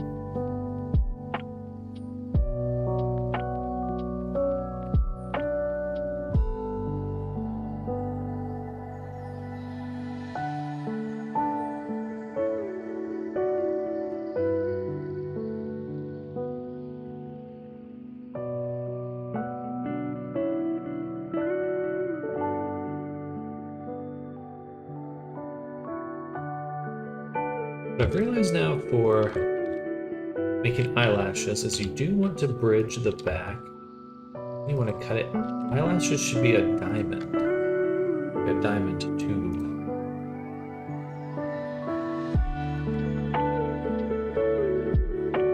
A diamond tube. Something like that.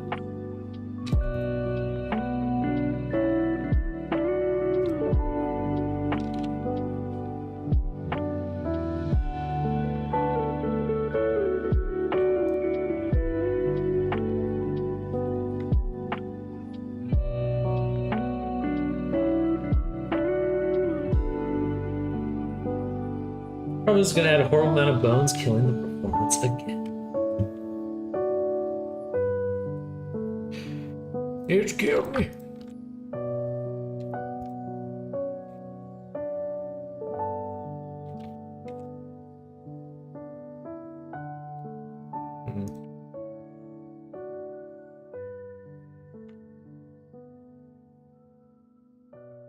And that doesn't really help anyway.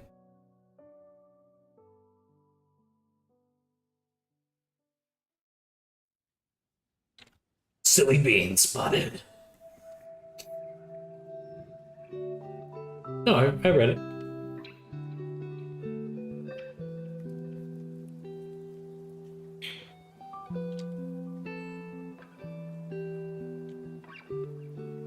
Let's go ahead and rotate these. They need to follow kind of the tangential to the surface.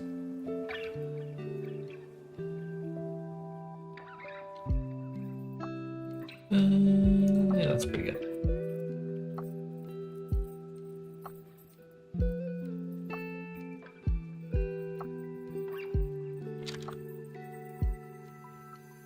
But still kind of high.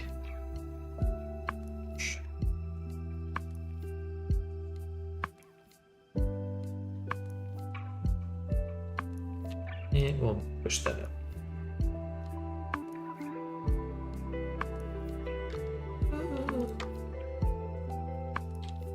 I think right there is pretty good.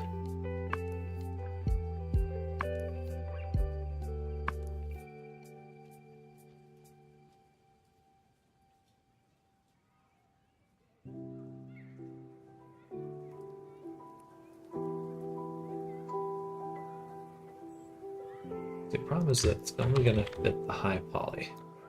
It's not going to fit the low poly. My eyeball. Oh. Sorry, 4:30. Oh god.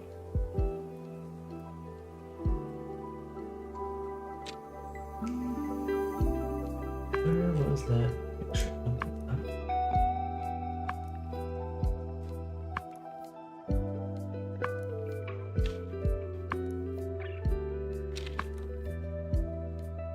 And then a 4-toed foot. We'll have to switch up our foot. 4-toed foot.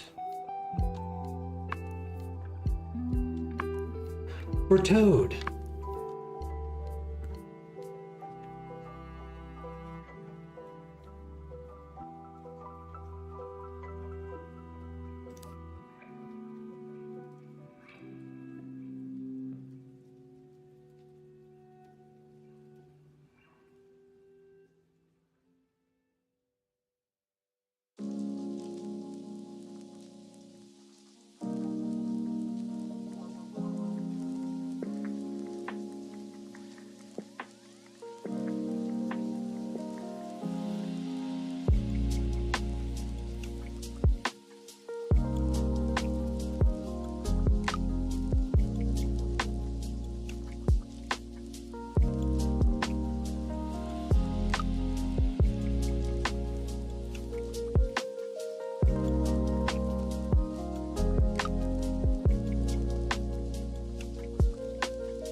Push that up a little.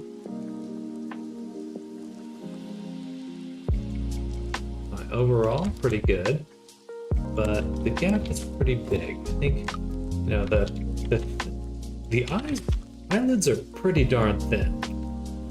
They're like real thin. I'd like this to reflect that.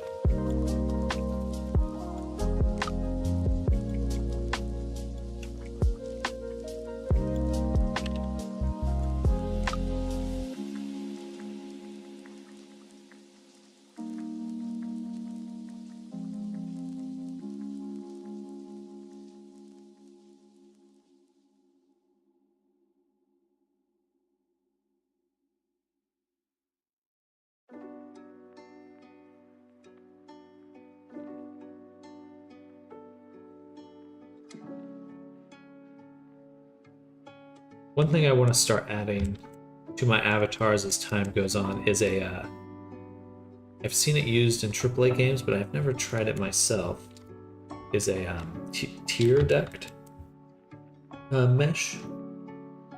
They'll have like a little mesh that exists like right here, literally like a cutout that connects the, like, is in the gap between the eye and the eyelid, and it's meant to catch the light.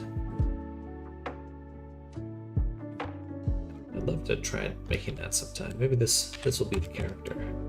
This will be the avatar to try that.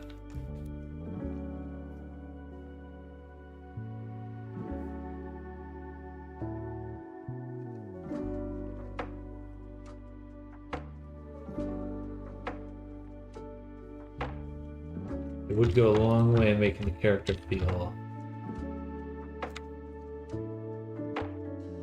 real, I suppose.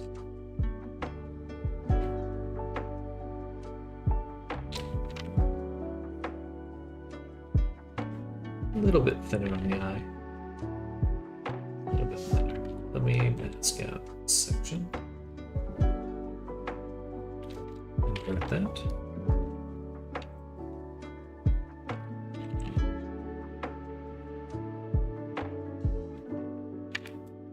Just gonna make it a little bit sharper.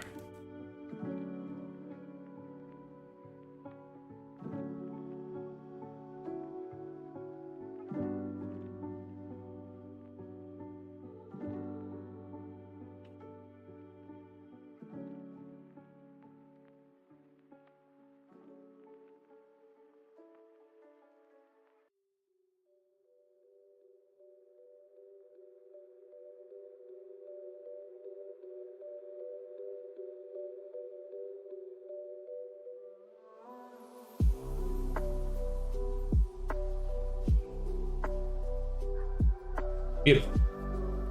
Beautiful. All right, next we're gonna make this section will actually come up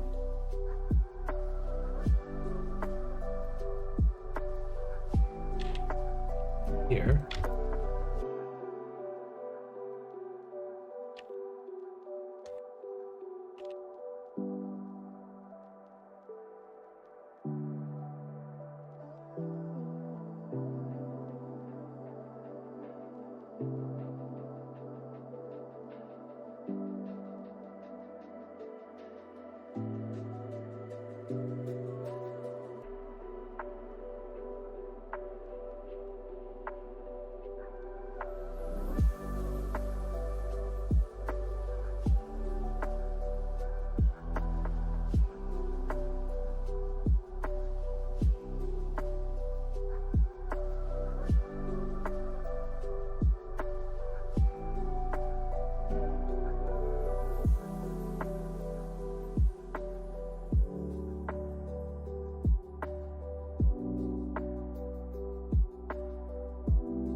That looks very good.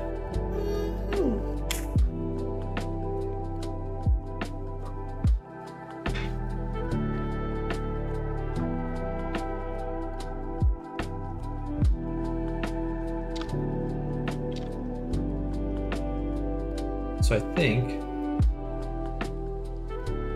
very little. I don't like it.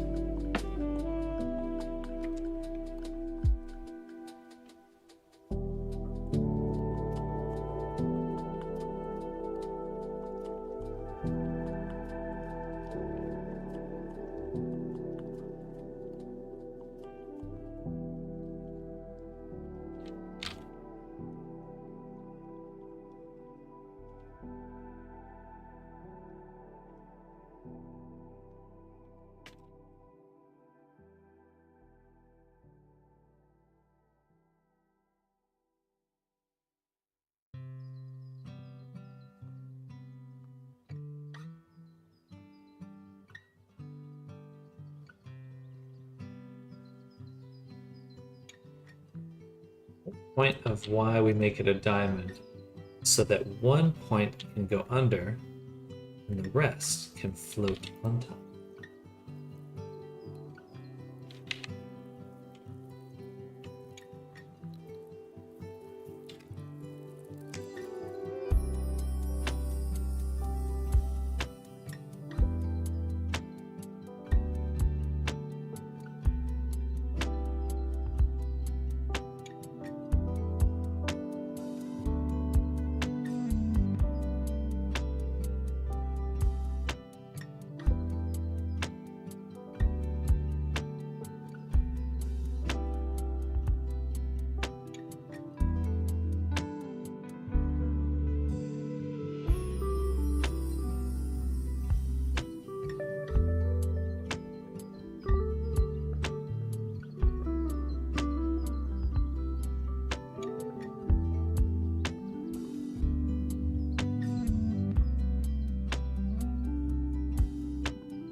Hello, Eclipse the Laheen. Welcome. We are making a VRChat avatar right now. How is your day going?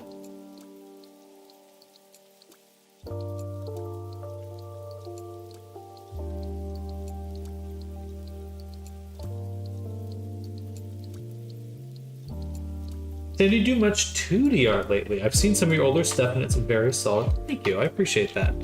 It's been quite a while. I do life drawing every now and then. I'll go to a life drawing class and draw people. But that's really the extent of it right now. But I do love it. And miss it. It is very, very fun. Maybe I'll do a curve for these ones.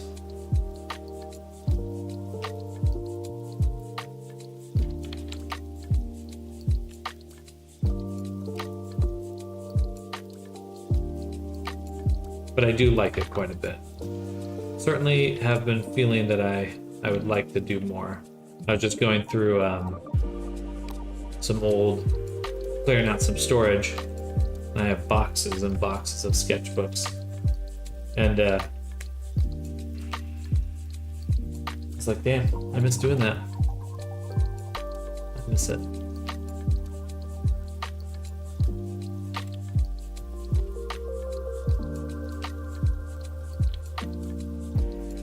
Good, that's good. I'm glad to hear that, Eclipse.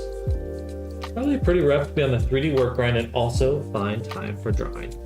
It is. I do find that they have a bit more overlap than I initially kind of expected. I do feel that the more I push in this area, like it's all related. It's all kind of the same part of your brain or set of skills. So thankfully, I feel like I'm still in that, still grinding, still growing my ability to make things, which is nice.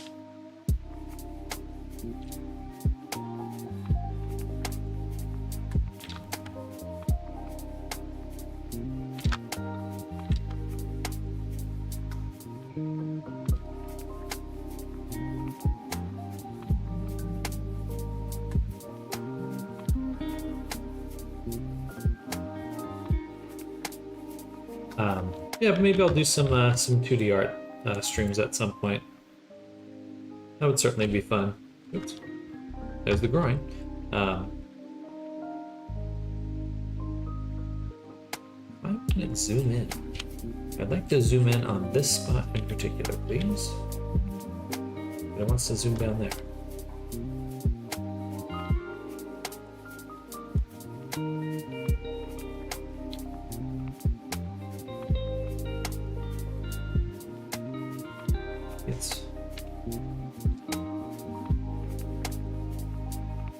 Okay, it was the... Interesting, the origin makes a difference. Maybe not.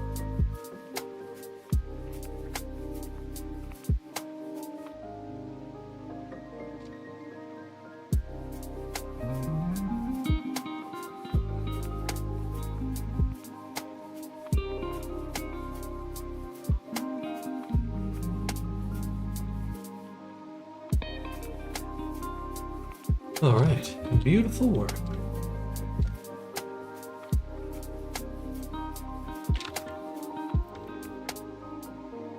What about you? You've been doing some drawing, Peepster? Or do you draw? I suppose is my question.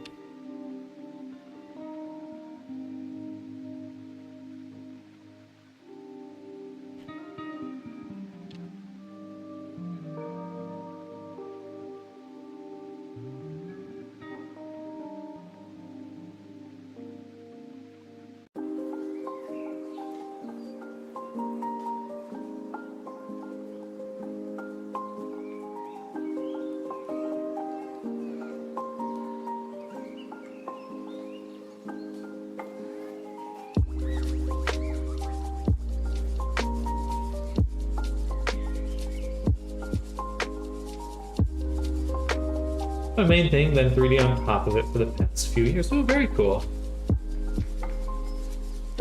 Yeah, that's how I started getting into this, was just trying to do like concept art and learning how to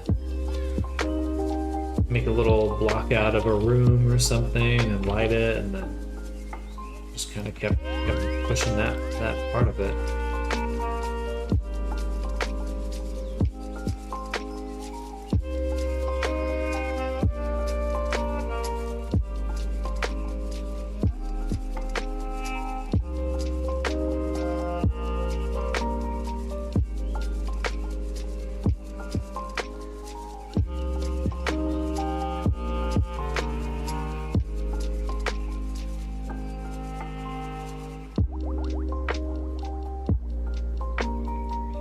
And link Twitter if you want to take a peek. Yeah, go right ahead. As long as it's not safe for work or something like that.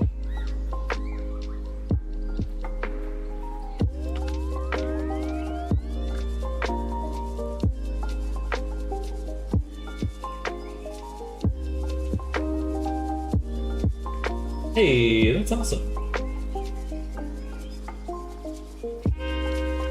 I love that.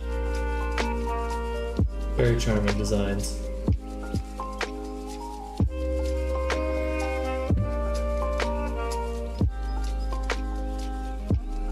Very cute. Maybe cute's not the term we like, but I think they're charming. Very charming. They have like a kind of a classic cartoon vibe, which I really like. Very cool. Very good stuff. Oops.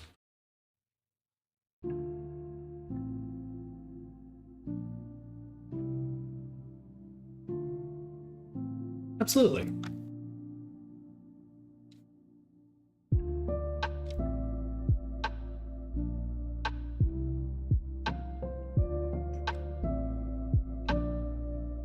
Is there a specific realm you're looking to get into?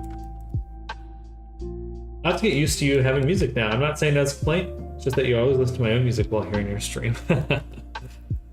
Maybe I'll do I think there's one of those, you can do like a Spotify session. Maybe I'll try that in the future. Okay, if you want to listen to my music, this is what I'm listening to, or my radio station, or whatever.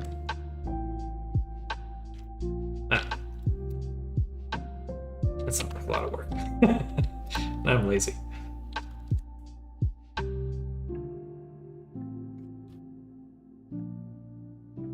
I'm just too lazy.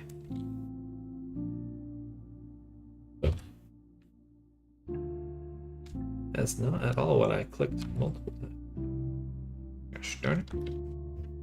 If I were to stream, do be aware that I listen to music whenever I'm working on stuff, but naturally some songs will have copyright protection. Yeah, unfortunately Twitch will throw a fit. I'm not looking to monetize the videos, so I think but that was one of the main reasons I didn't play music for a while. And I was like, am I even doing anything with them? It always feels like I need to maximize what I'm doing, and then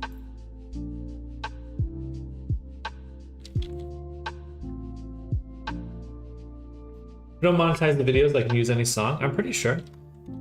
On YouTube, at least. It's really just the recordings, I believe. I'm 90% sure it just affects your ability to monetize. It doesn't affect your ability to actually play the music. Don't quote me on that, but I'm sure.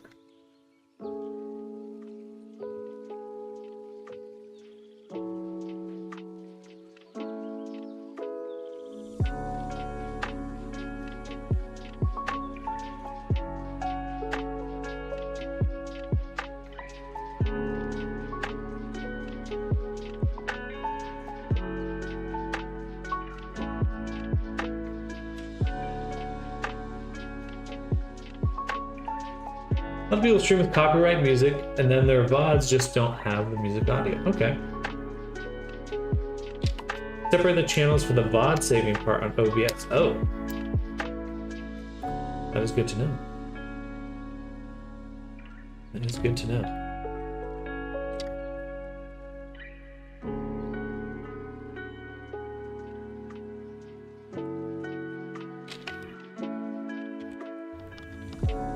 Definitely have to take advantage of that.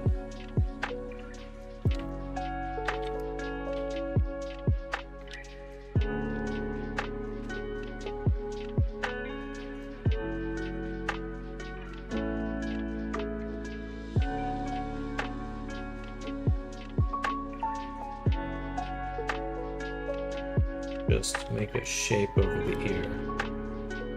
So all the tilts just auto tilts to it. Like the tail. Now we won't. It's definitely a temptation.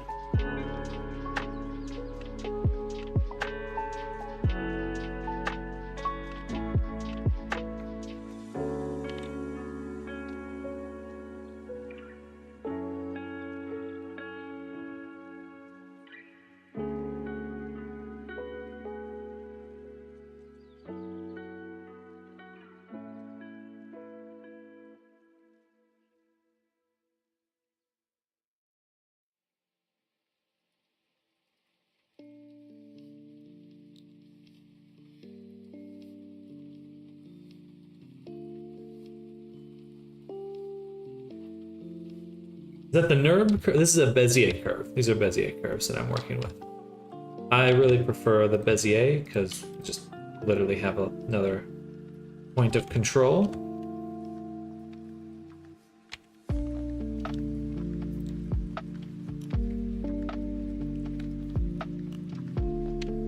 twitchy.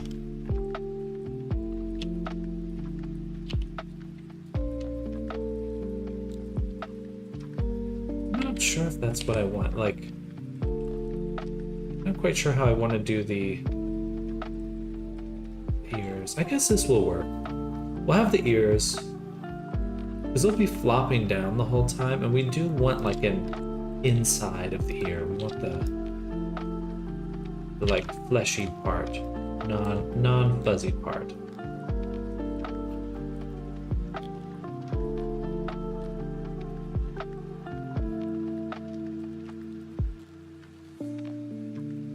Maybe I'll bake this stuff. No, I want the fuzz in the end.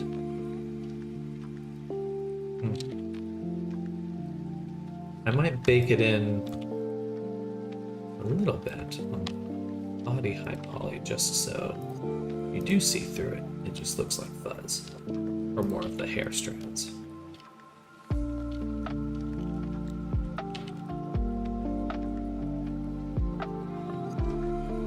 Because I think I've made life harder by using the wrong type, the one where you move a point and it twists the whole thing. That is my least favorite part about curves, just in general with Blender. It's still a problem with Bezier curves, it's just a little bit less of a problem.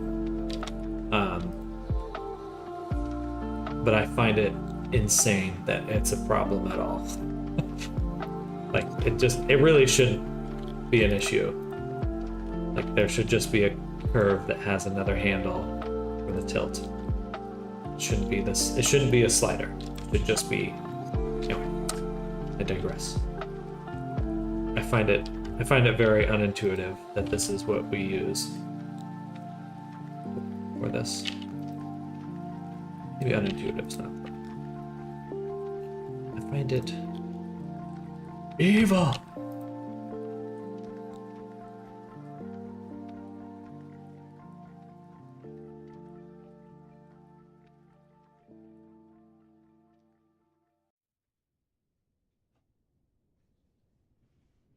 Sam hates Blender. There are certainly some parts of it I wish were done a little differently.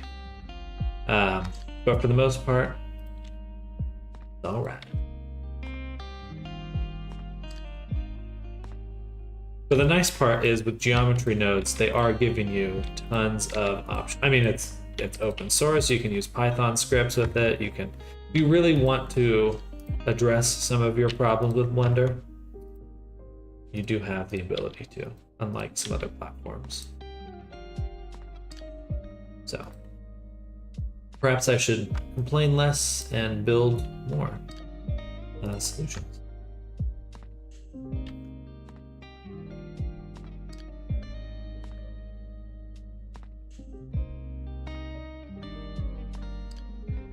I wonder if there is an add-on for him, actually.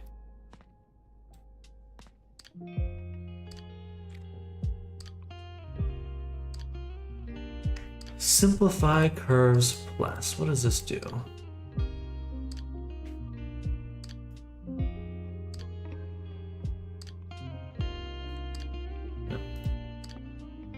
We live in wondrous times indeed.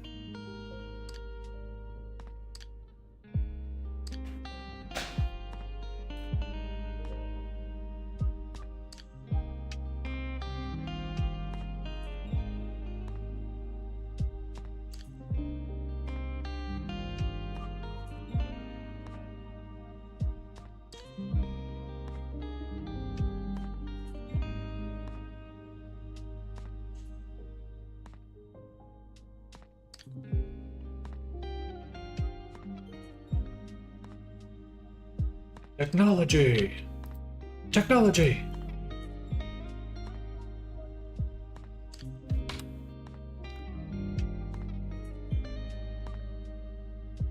I think we'll just want one curve, like above everything.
Oh,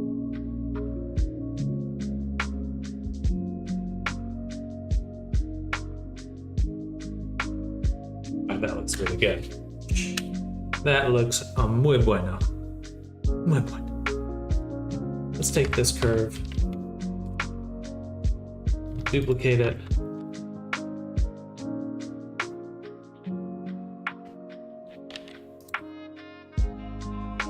You know what? Actually, I'm going to take this hair curve, duplicate it, move it over, hair profile. What we're gonna do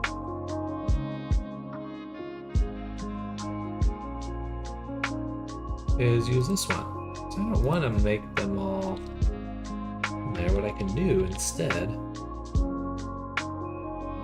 is just duplicate the curve. I guess.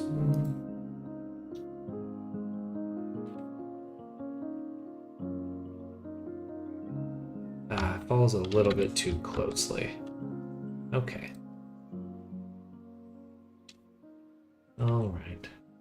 Let me do it for you.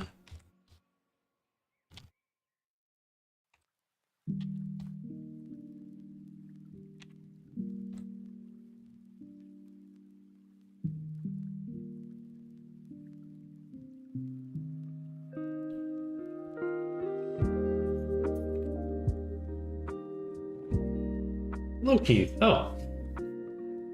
Hello, man. You got more of a canine figure day. Borzoi. Indeed. You're right on the money with that. This is indeed a Borzoi character. Let me do it for you.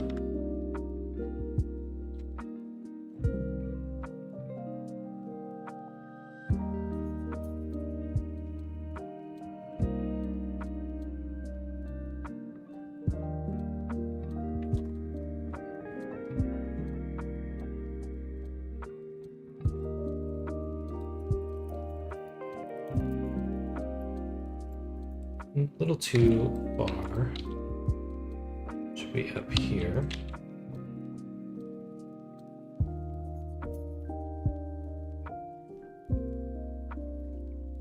Hey, Dustbin, welcome back. You wouldn't by chance know how to make an animation force another animation to play in the animator? If that makes any sense. Well, if you're talking Unity, are you working with VRChat?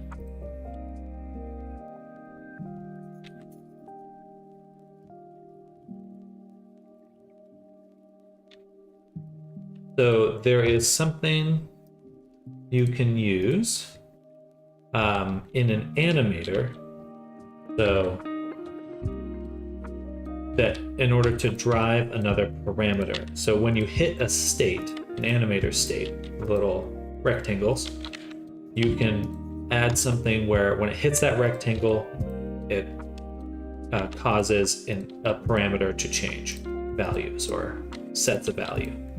And that probably would do the trick for you, I'm guessing.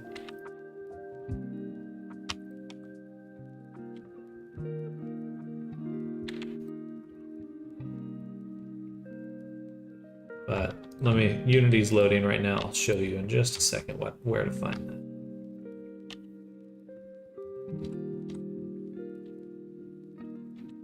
That neck though, yeah, he got the long necky. Long necky.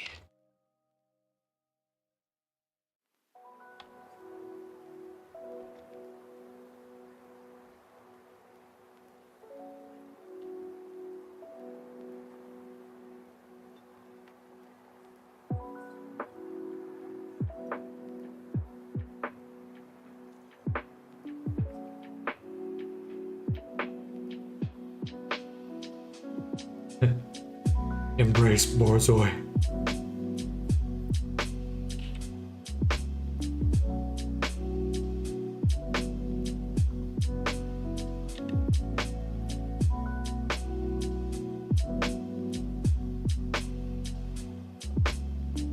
It's a very high fashion Borzoi. Show you the outfit in just a moment.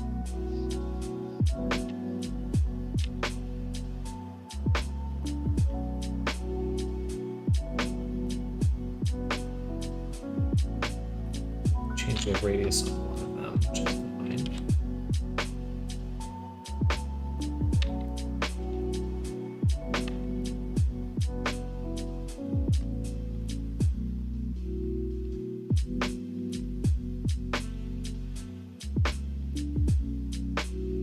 We got 3 animation files: a fly in animation, a door open and close fly. Basically, ship flies in, stops and opens the bay door. Does an orbital bombardment kind of effect. Door closes, then warps out. So when you're in your animator, and you click on your animator, animators can have behaviors, and specifically VRChat has made a few behaviors for you. This is the one you want to look at right here, parameter driver. So basically, when your state hits another, it can then trigger the next one. Alternatively, you can just if there's no, like, okay, so the ship flies in, does the bomb, and then flies out. Are there any other controls, or is it just playing all the way through, like directly through? Just one after the other after the other. And there's no controls, you just want to play those 3 in a row and be done. One after the other. Okay, so actually this is a little simpler. So basically all you want to do is you want to layer, we'll call this ship fly-in, or ship animation. And of course you want to make sure your layer is at 1, but all you would do is drop in the animations one at a time. So it would look like this. Boom, then to this one, then to this one. Make transition. So this way, so in this state, when it enters this one, it's gonna then play the next one right after. So it's the transitions that are the most important. You know, it goes into this loop and it plays one after the other after the other. What I may recommend is if the animations, all these different animations are all for the same stuff, then you might just want to combine them into one animation clip. And that's going to be a lot easier to work with. Because if there's no need for it to be separate animations, like you're just going to play it like it is one whole animation, then that'd be my recommendation. Combine the clips into a single one. And that way, you don't really have to worry about this at all. You can just use VRC Fury, because they have these toggles here. And you could say, when I toggle skip animation, play this animation clip, and you just put your animation clip in there. And it really is that simple. Rather than having to go in the animator, set up transitions and stuff, just put all your animations into one clip, put that clip into a VRC Fury toggle. That should be good to go with that, as long as it's on your character. Those are 2 different ways to do it. Now, there's a lot of different ways you can do kind of the same stuff, but hopefully that gives you some ideas.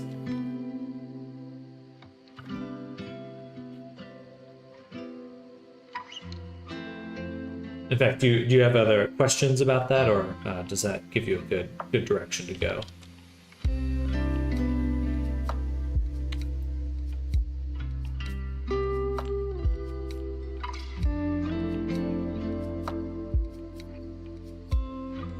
Got the image from one clip, tried pasting the other, and I got a bunch of missing messages.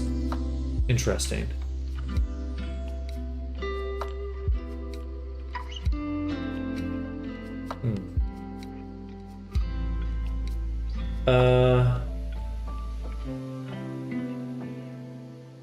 Gotcha. So that probably means, do you have multiple animators? Because ideally you would want just one animator for your whole character. Um,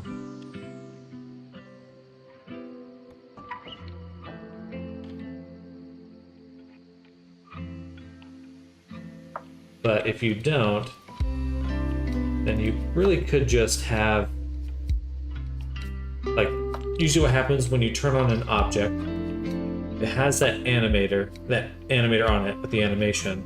It's just going to jump right into playing that animation. So you can just turn that object on. Got the one with the door open and close animations imported from Blender. Gotcha. So it's like an object. You have your ship, and it's got its own animations separate from your avatar.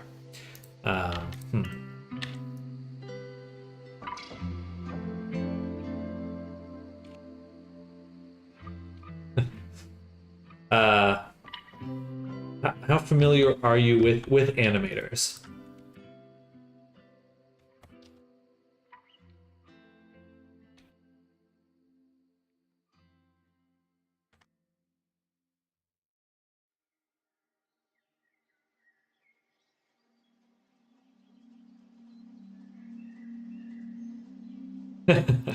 Fair. Okay, so basically, I'm just going to draw it. So I think that's going to be easier to explain. But you have your avatar. Make this a little more visible. You've got your avatar,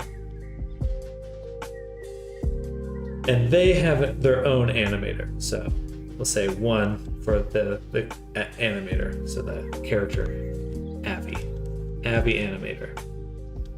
And then you have a second animator for your ship. So the ship, I don't know what your ship looks like. Let's make it a box. So your ship exists inside the avatar. I believe what you're able to do is if you make animation clips on your avatar, so these are clips that exist on your avatar, on your top level animator, you can create clips that then drive the parameters of your ship. So basically you would need animation clip to adjust the parameters of the animator on the ship. And that should probably give you what you need. So you need to create another animation that your character plays that drives the values of your ship's animator specifically. This is a confusing diagram now, but basically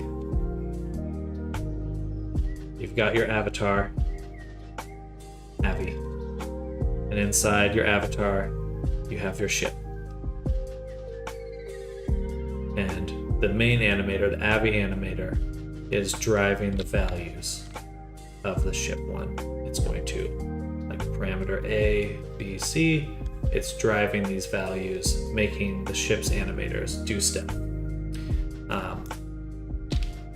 And then hopefully that makes sense. It's a little hard to describe. It'd take a little bit too much time to make an example in Unity, but hopefully that gives you the right direction to go. It is a little complicated, that's for sure.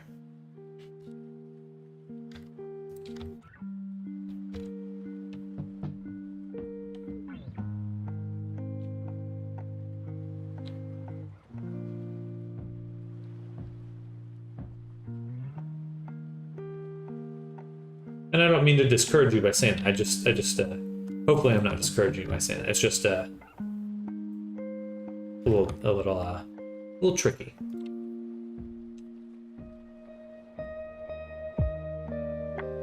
Fabulous, fabuloso.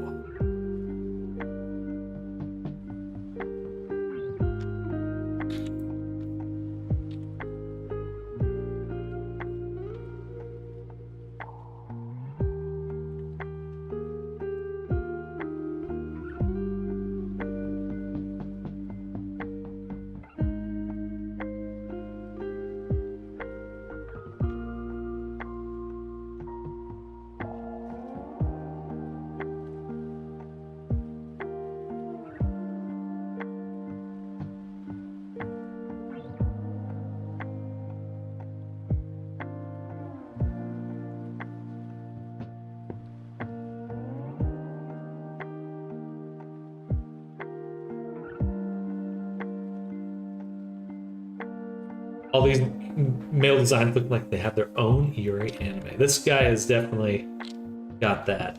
The shonen quality.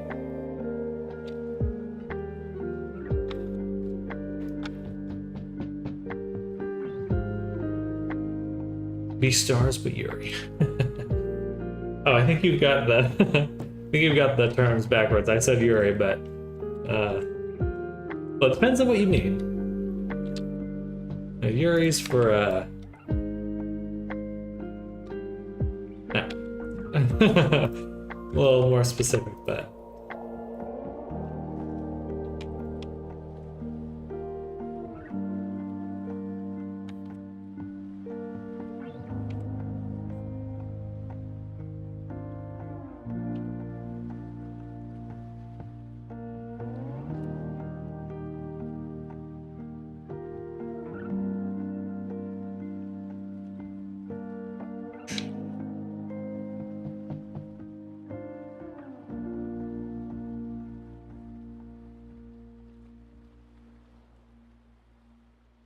Bishi vibes.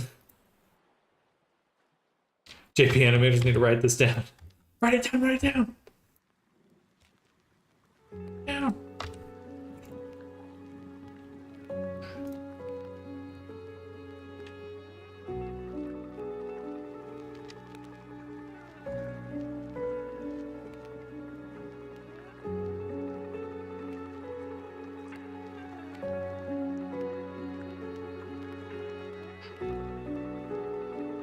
Dun, dun, dun, dun, dun, dun. Dun, dun, dun, dun, dun. I should make the hair just a tad longer.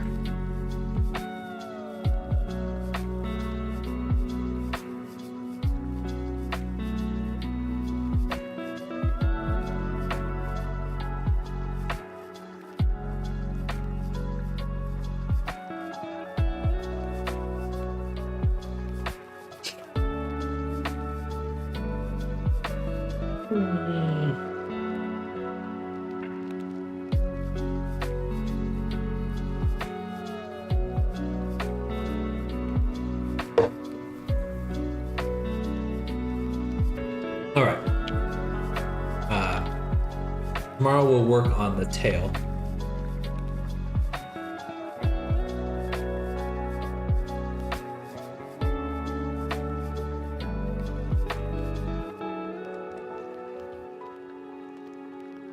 What's going on here?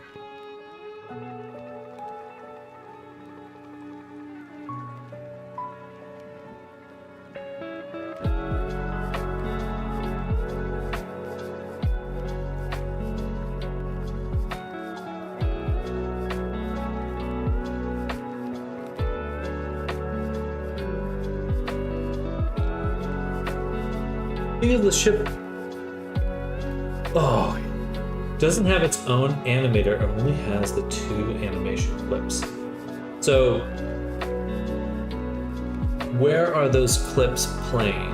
Are they playing, if they're playing on the ship, then the ship does have its own animator. If they're playing on the avatar, then they're playing through the avatar's animator. And if that's the case, then you would just want to do the animator sequence where you just play them one after another.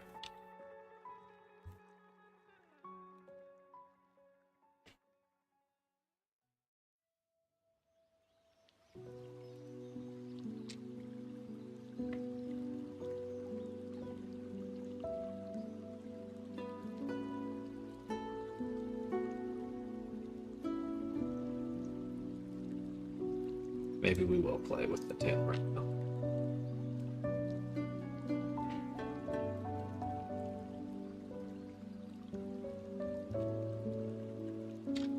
Yeah, feel free to share some images.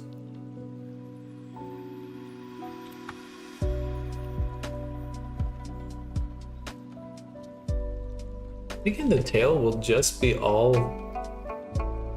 the curves. I don't even need the base mesh beneath this.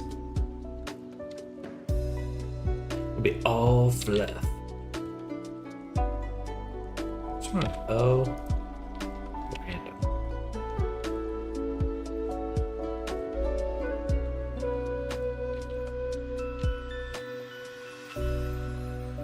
Variation in there.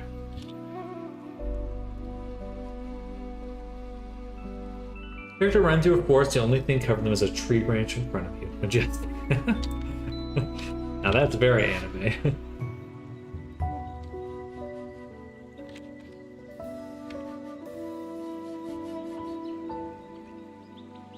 Got some weird fantasies going on. Very classic anime. The internet's changed me. What am I?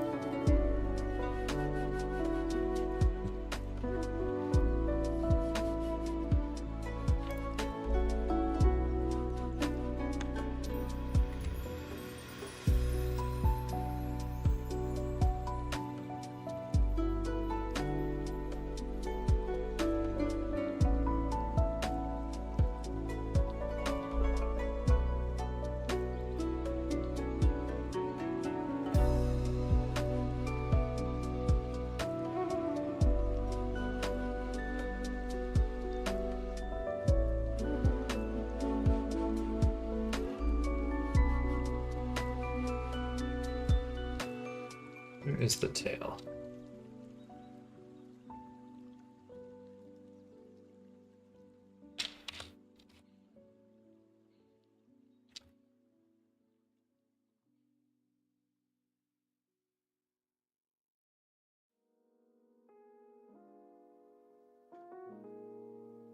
Okay, this is looking pretty elegant already. I'm enjoying this. Okay. Elegante.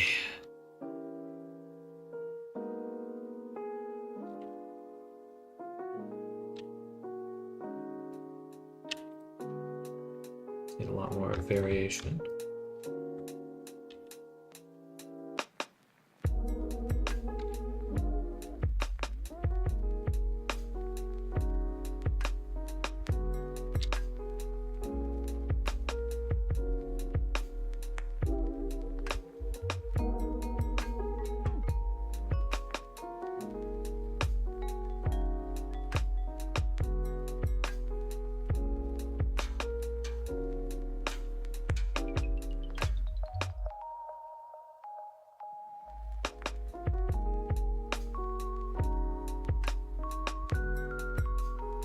Okay, so I can add to the tilt. That's good.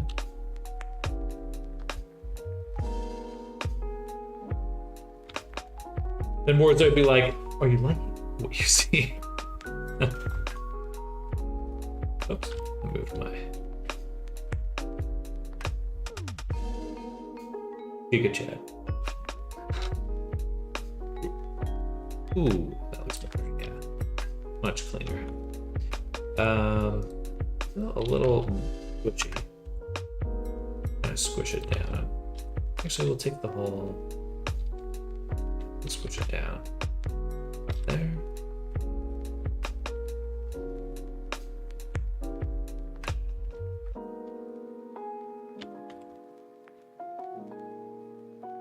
All right, we'll take a look in just a moment.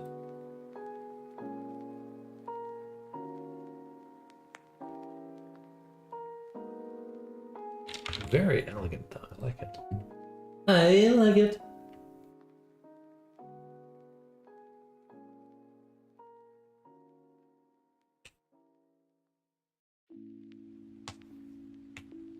Oh.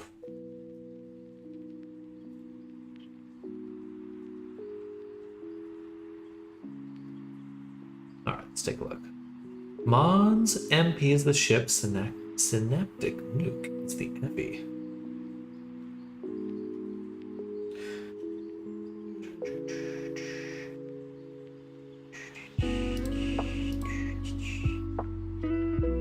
Gotcha. So you're at the very beginning of setting these up. These animations are built to play on the ship object. So in order that's why it says it's missing, because these animation clips are looking to start searching for the objects to move around on the ship. So, for example, if I have an object here, we'll call this parent, and so ignore what's in the scene. Just look at the hierarchy right here.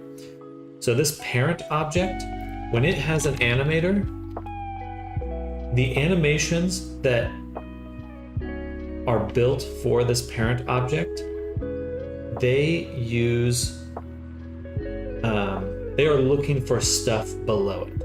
So positions of animation clips are relative. If I take the animation made for the parent object and put it on the child object, then it's actually going to be looking for below it for the objects it's meant to animate.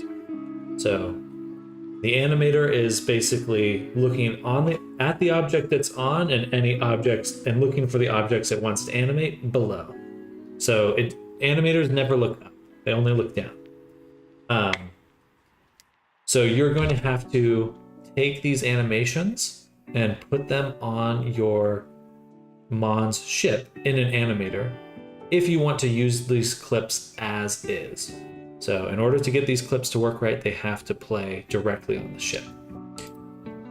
Now, what you can do is, if you imagine that the child object here is the ship, and it has an animator of its own, that animator, any animator, has parameters right here. So these parameters can be of any value. Usually you use like a Boolean parameter to get something to start. So if I want this clip to play, I have the transitions here, and these transitions are looking for this value.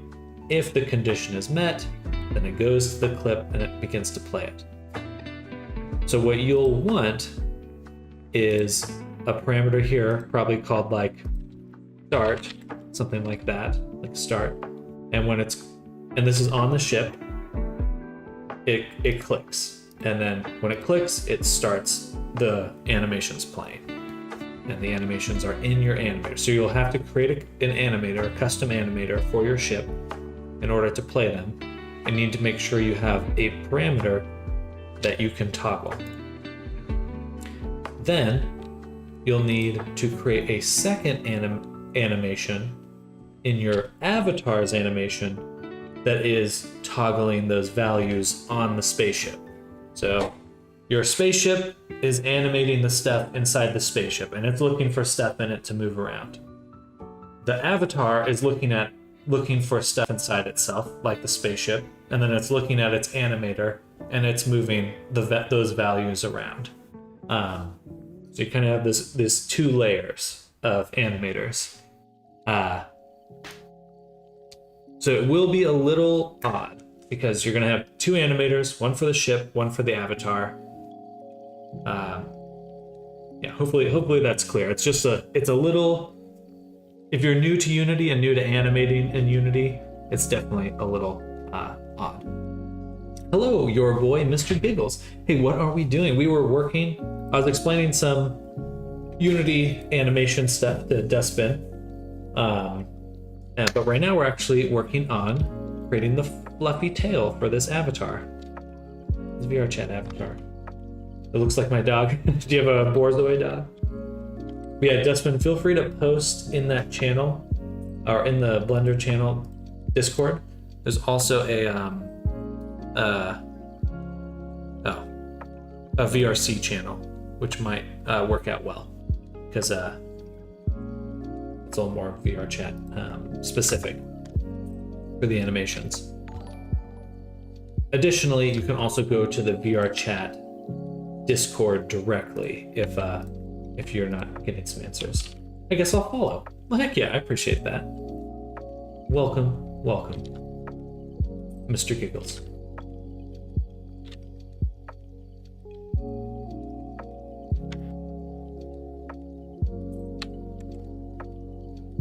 Yeah, hopefully that clarifies some things for you, Dustbin.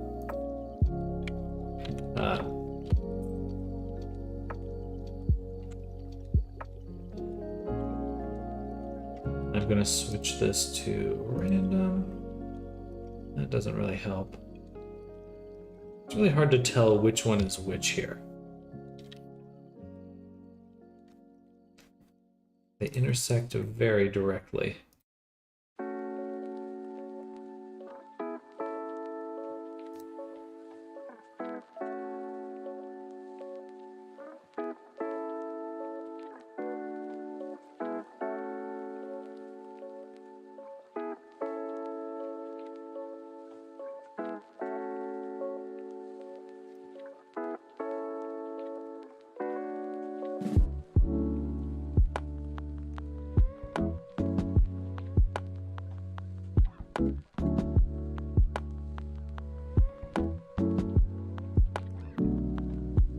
Need some fluff.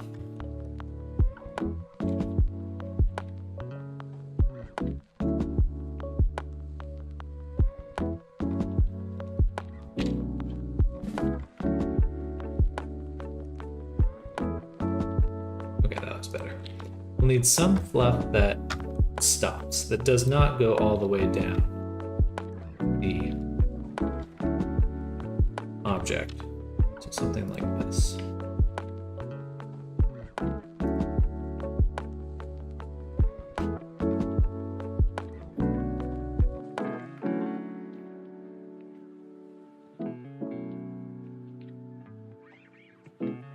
Easy to, I keep shrinking it and then making it too big. So let's shrink everything a little bit.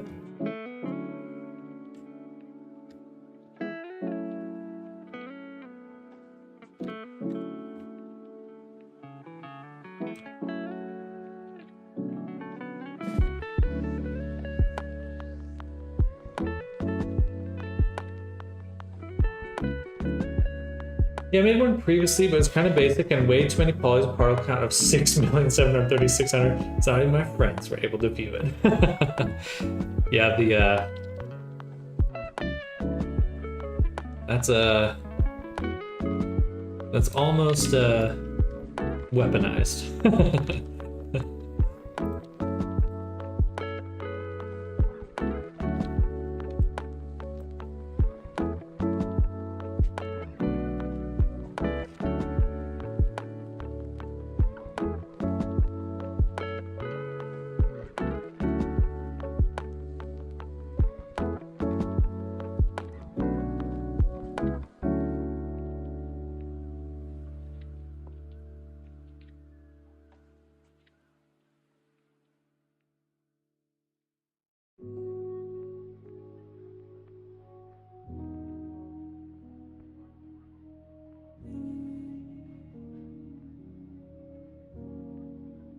What I get for using a Unity store asset, 18 materials too.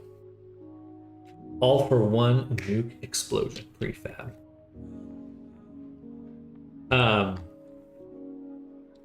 Yeah, a lot of stuff for the Unity store is not built with VR chat in mind, that's for sure.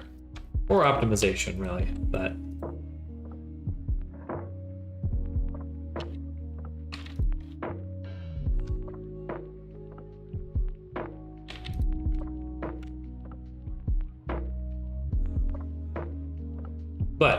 you know what's valuable? Learning, you know, and like taking the time to learn how this stuff works. That will probably be worth it, no matter what. Even if it's the asset's not quite working as you expected.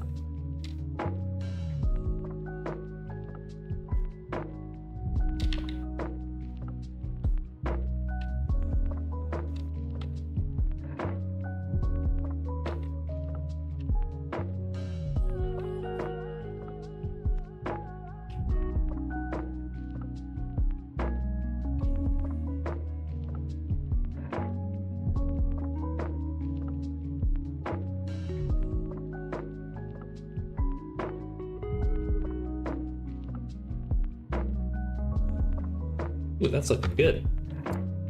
That is looking good.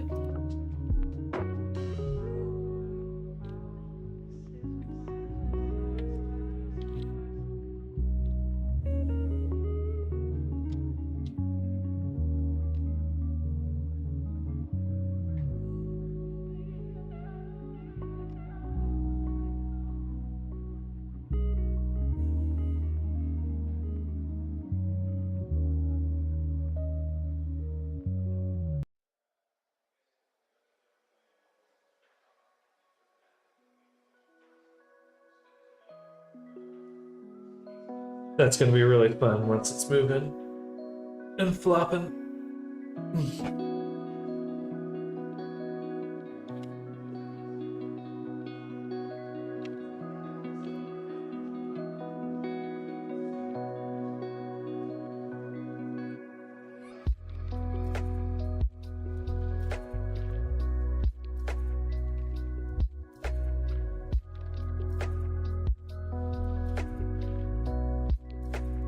I need to be able to see this better.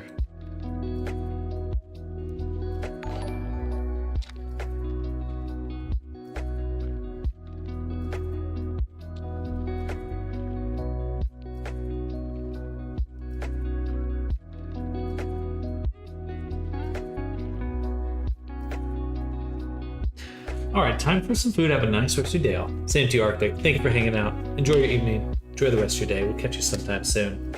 Catch you tomorrow, hopefully. See you then. Bye.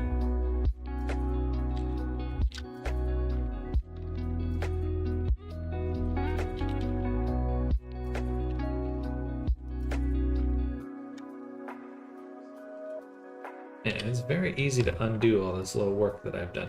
You know, we should probably just do this one at a time. Here. Or just establish what's what. So this strand here. We'll put our cursor here. So these strands in the middle, or on the down the way, we're gonna shrink it. Like this. And shrink down. The other ones will kind of be the same, but just a little less. Oh yeah. We're getting it right now. Oh yeah. Well, cavity's wild. But did I miss your question, Giggles? What's going on? Why the sad face? Why the long face? Alright, let's look at the low poly body now. So we need to change the toes. Thankfully, this is actually quite a simple change. I didn't. Oh no. Let me double check. Sorry, my volume's kind of low here.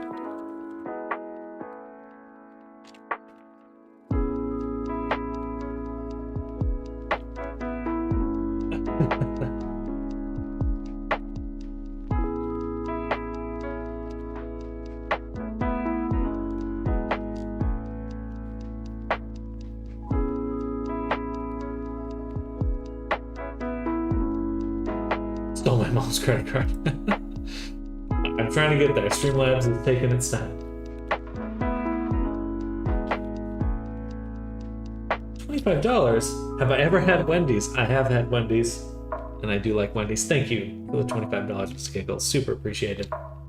Thank you. Well, don't tell your mom, okay?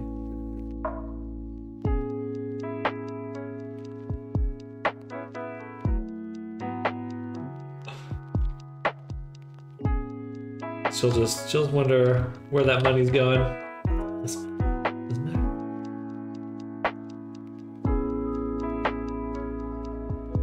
Terrible influence. I'm even more of a fan now.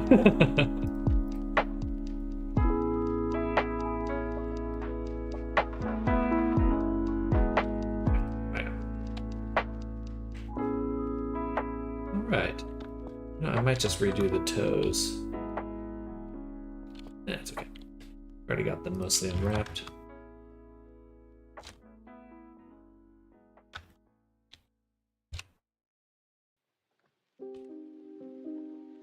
Get them dogs. Get them dogs out. What does the reference look like again? But thank you again. I will probably get some Wendy's now. It's been a while since I've had Wendy's, actually. I do love Frosties, though.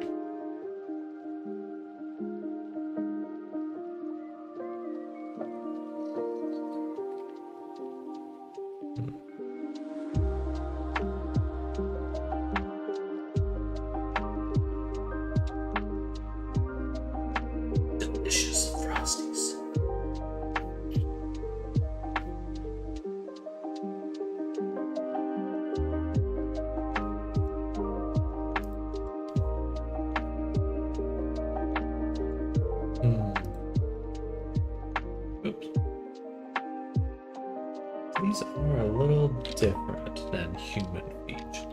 We are gonna redo these. We're gonna make this a little bit more accurate for what we want.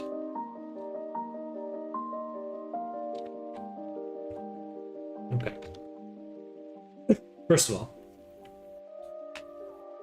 the cut for the toes will start higher. We'll go ahead and start here.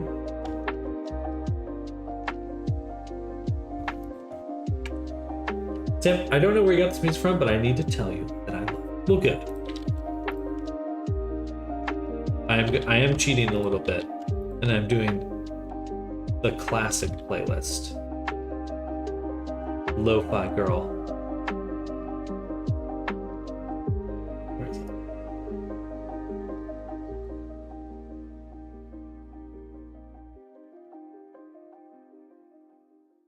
Oh, they have a Halloween one. We'll have to do that next month.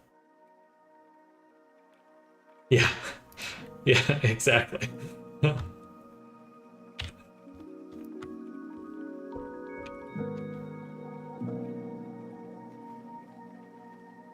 I'm excited for Halloween. It's gonna be a good one.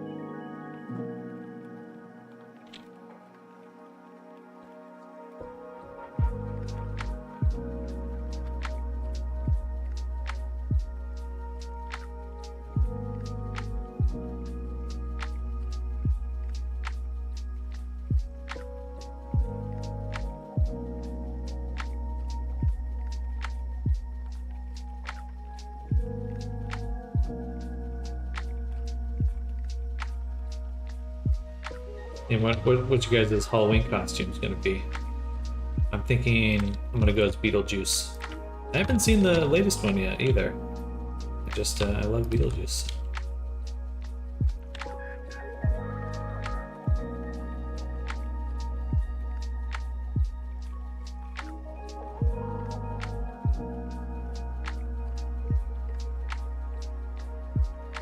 It's the exact same thing I just had a second ago, but that's okay.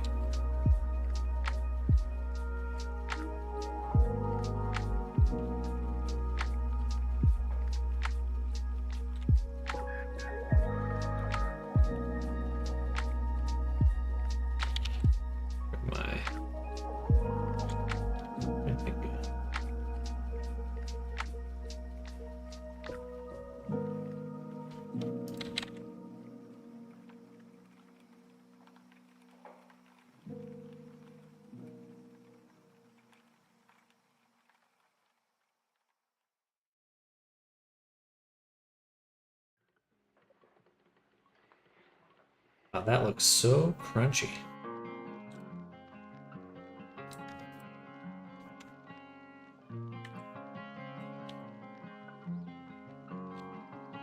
Why is it so crunchy?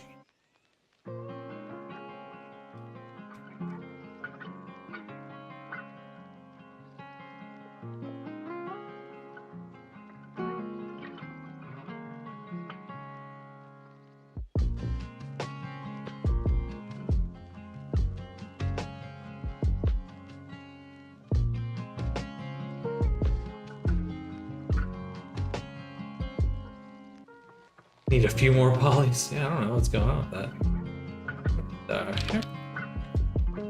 Alright, I might call it here for the day's work. You know, I've been messing around with all these digits on a few avatars today. Is it the symmetry that's messing up? Why is it? Is got that? What is that? Oh, there's a shrink wrap. That would do it. Okay, let's the shrink wrap and okay. What the heck is going on?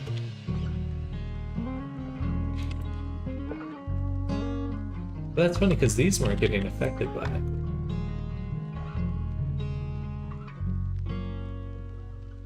Alright, let's call it here, y'all. Went an hour over my usual amount of time, but I need to get some rest now. Getting a little hungry. I'll probably do a little bit more work, but I'm gonna do it casually, off stream. Thank you all for the follows. Thank you for the donation. Mr. Giggles, thank you. I super appreciate that. Dustman, wishing you well with your animation. If you do have any more questions, either come by the stream tomorrow. You're always welcome to post them in my Discord, but I'm not super active in my Discord. Easier to catch me on stream. But thank you all. Arisa, wishing you well with your add-on. And everyone else that's lurking out there, I hope you're having an amazing Thursday. I'll be back very, very soon. See you soon. See you tomorrow for Friday. If I don't catch you tomorrow, enjoy your weekend. But looking forward to Friday. See you then. Bye.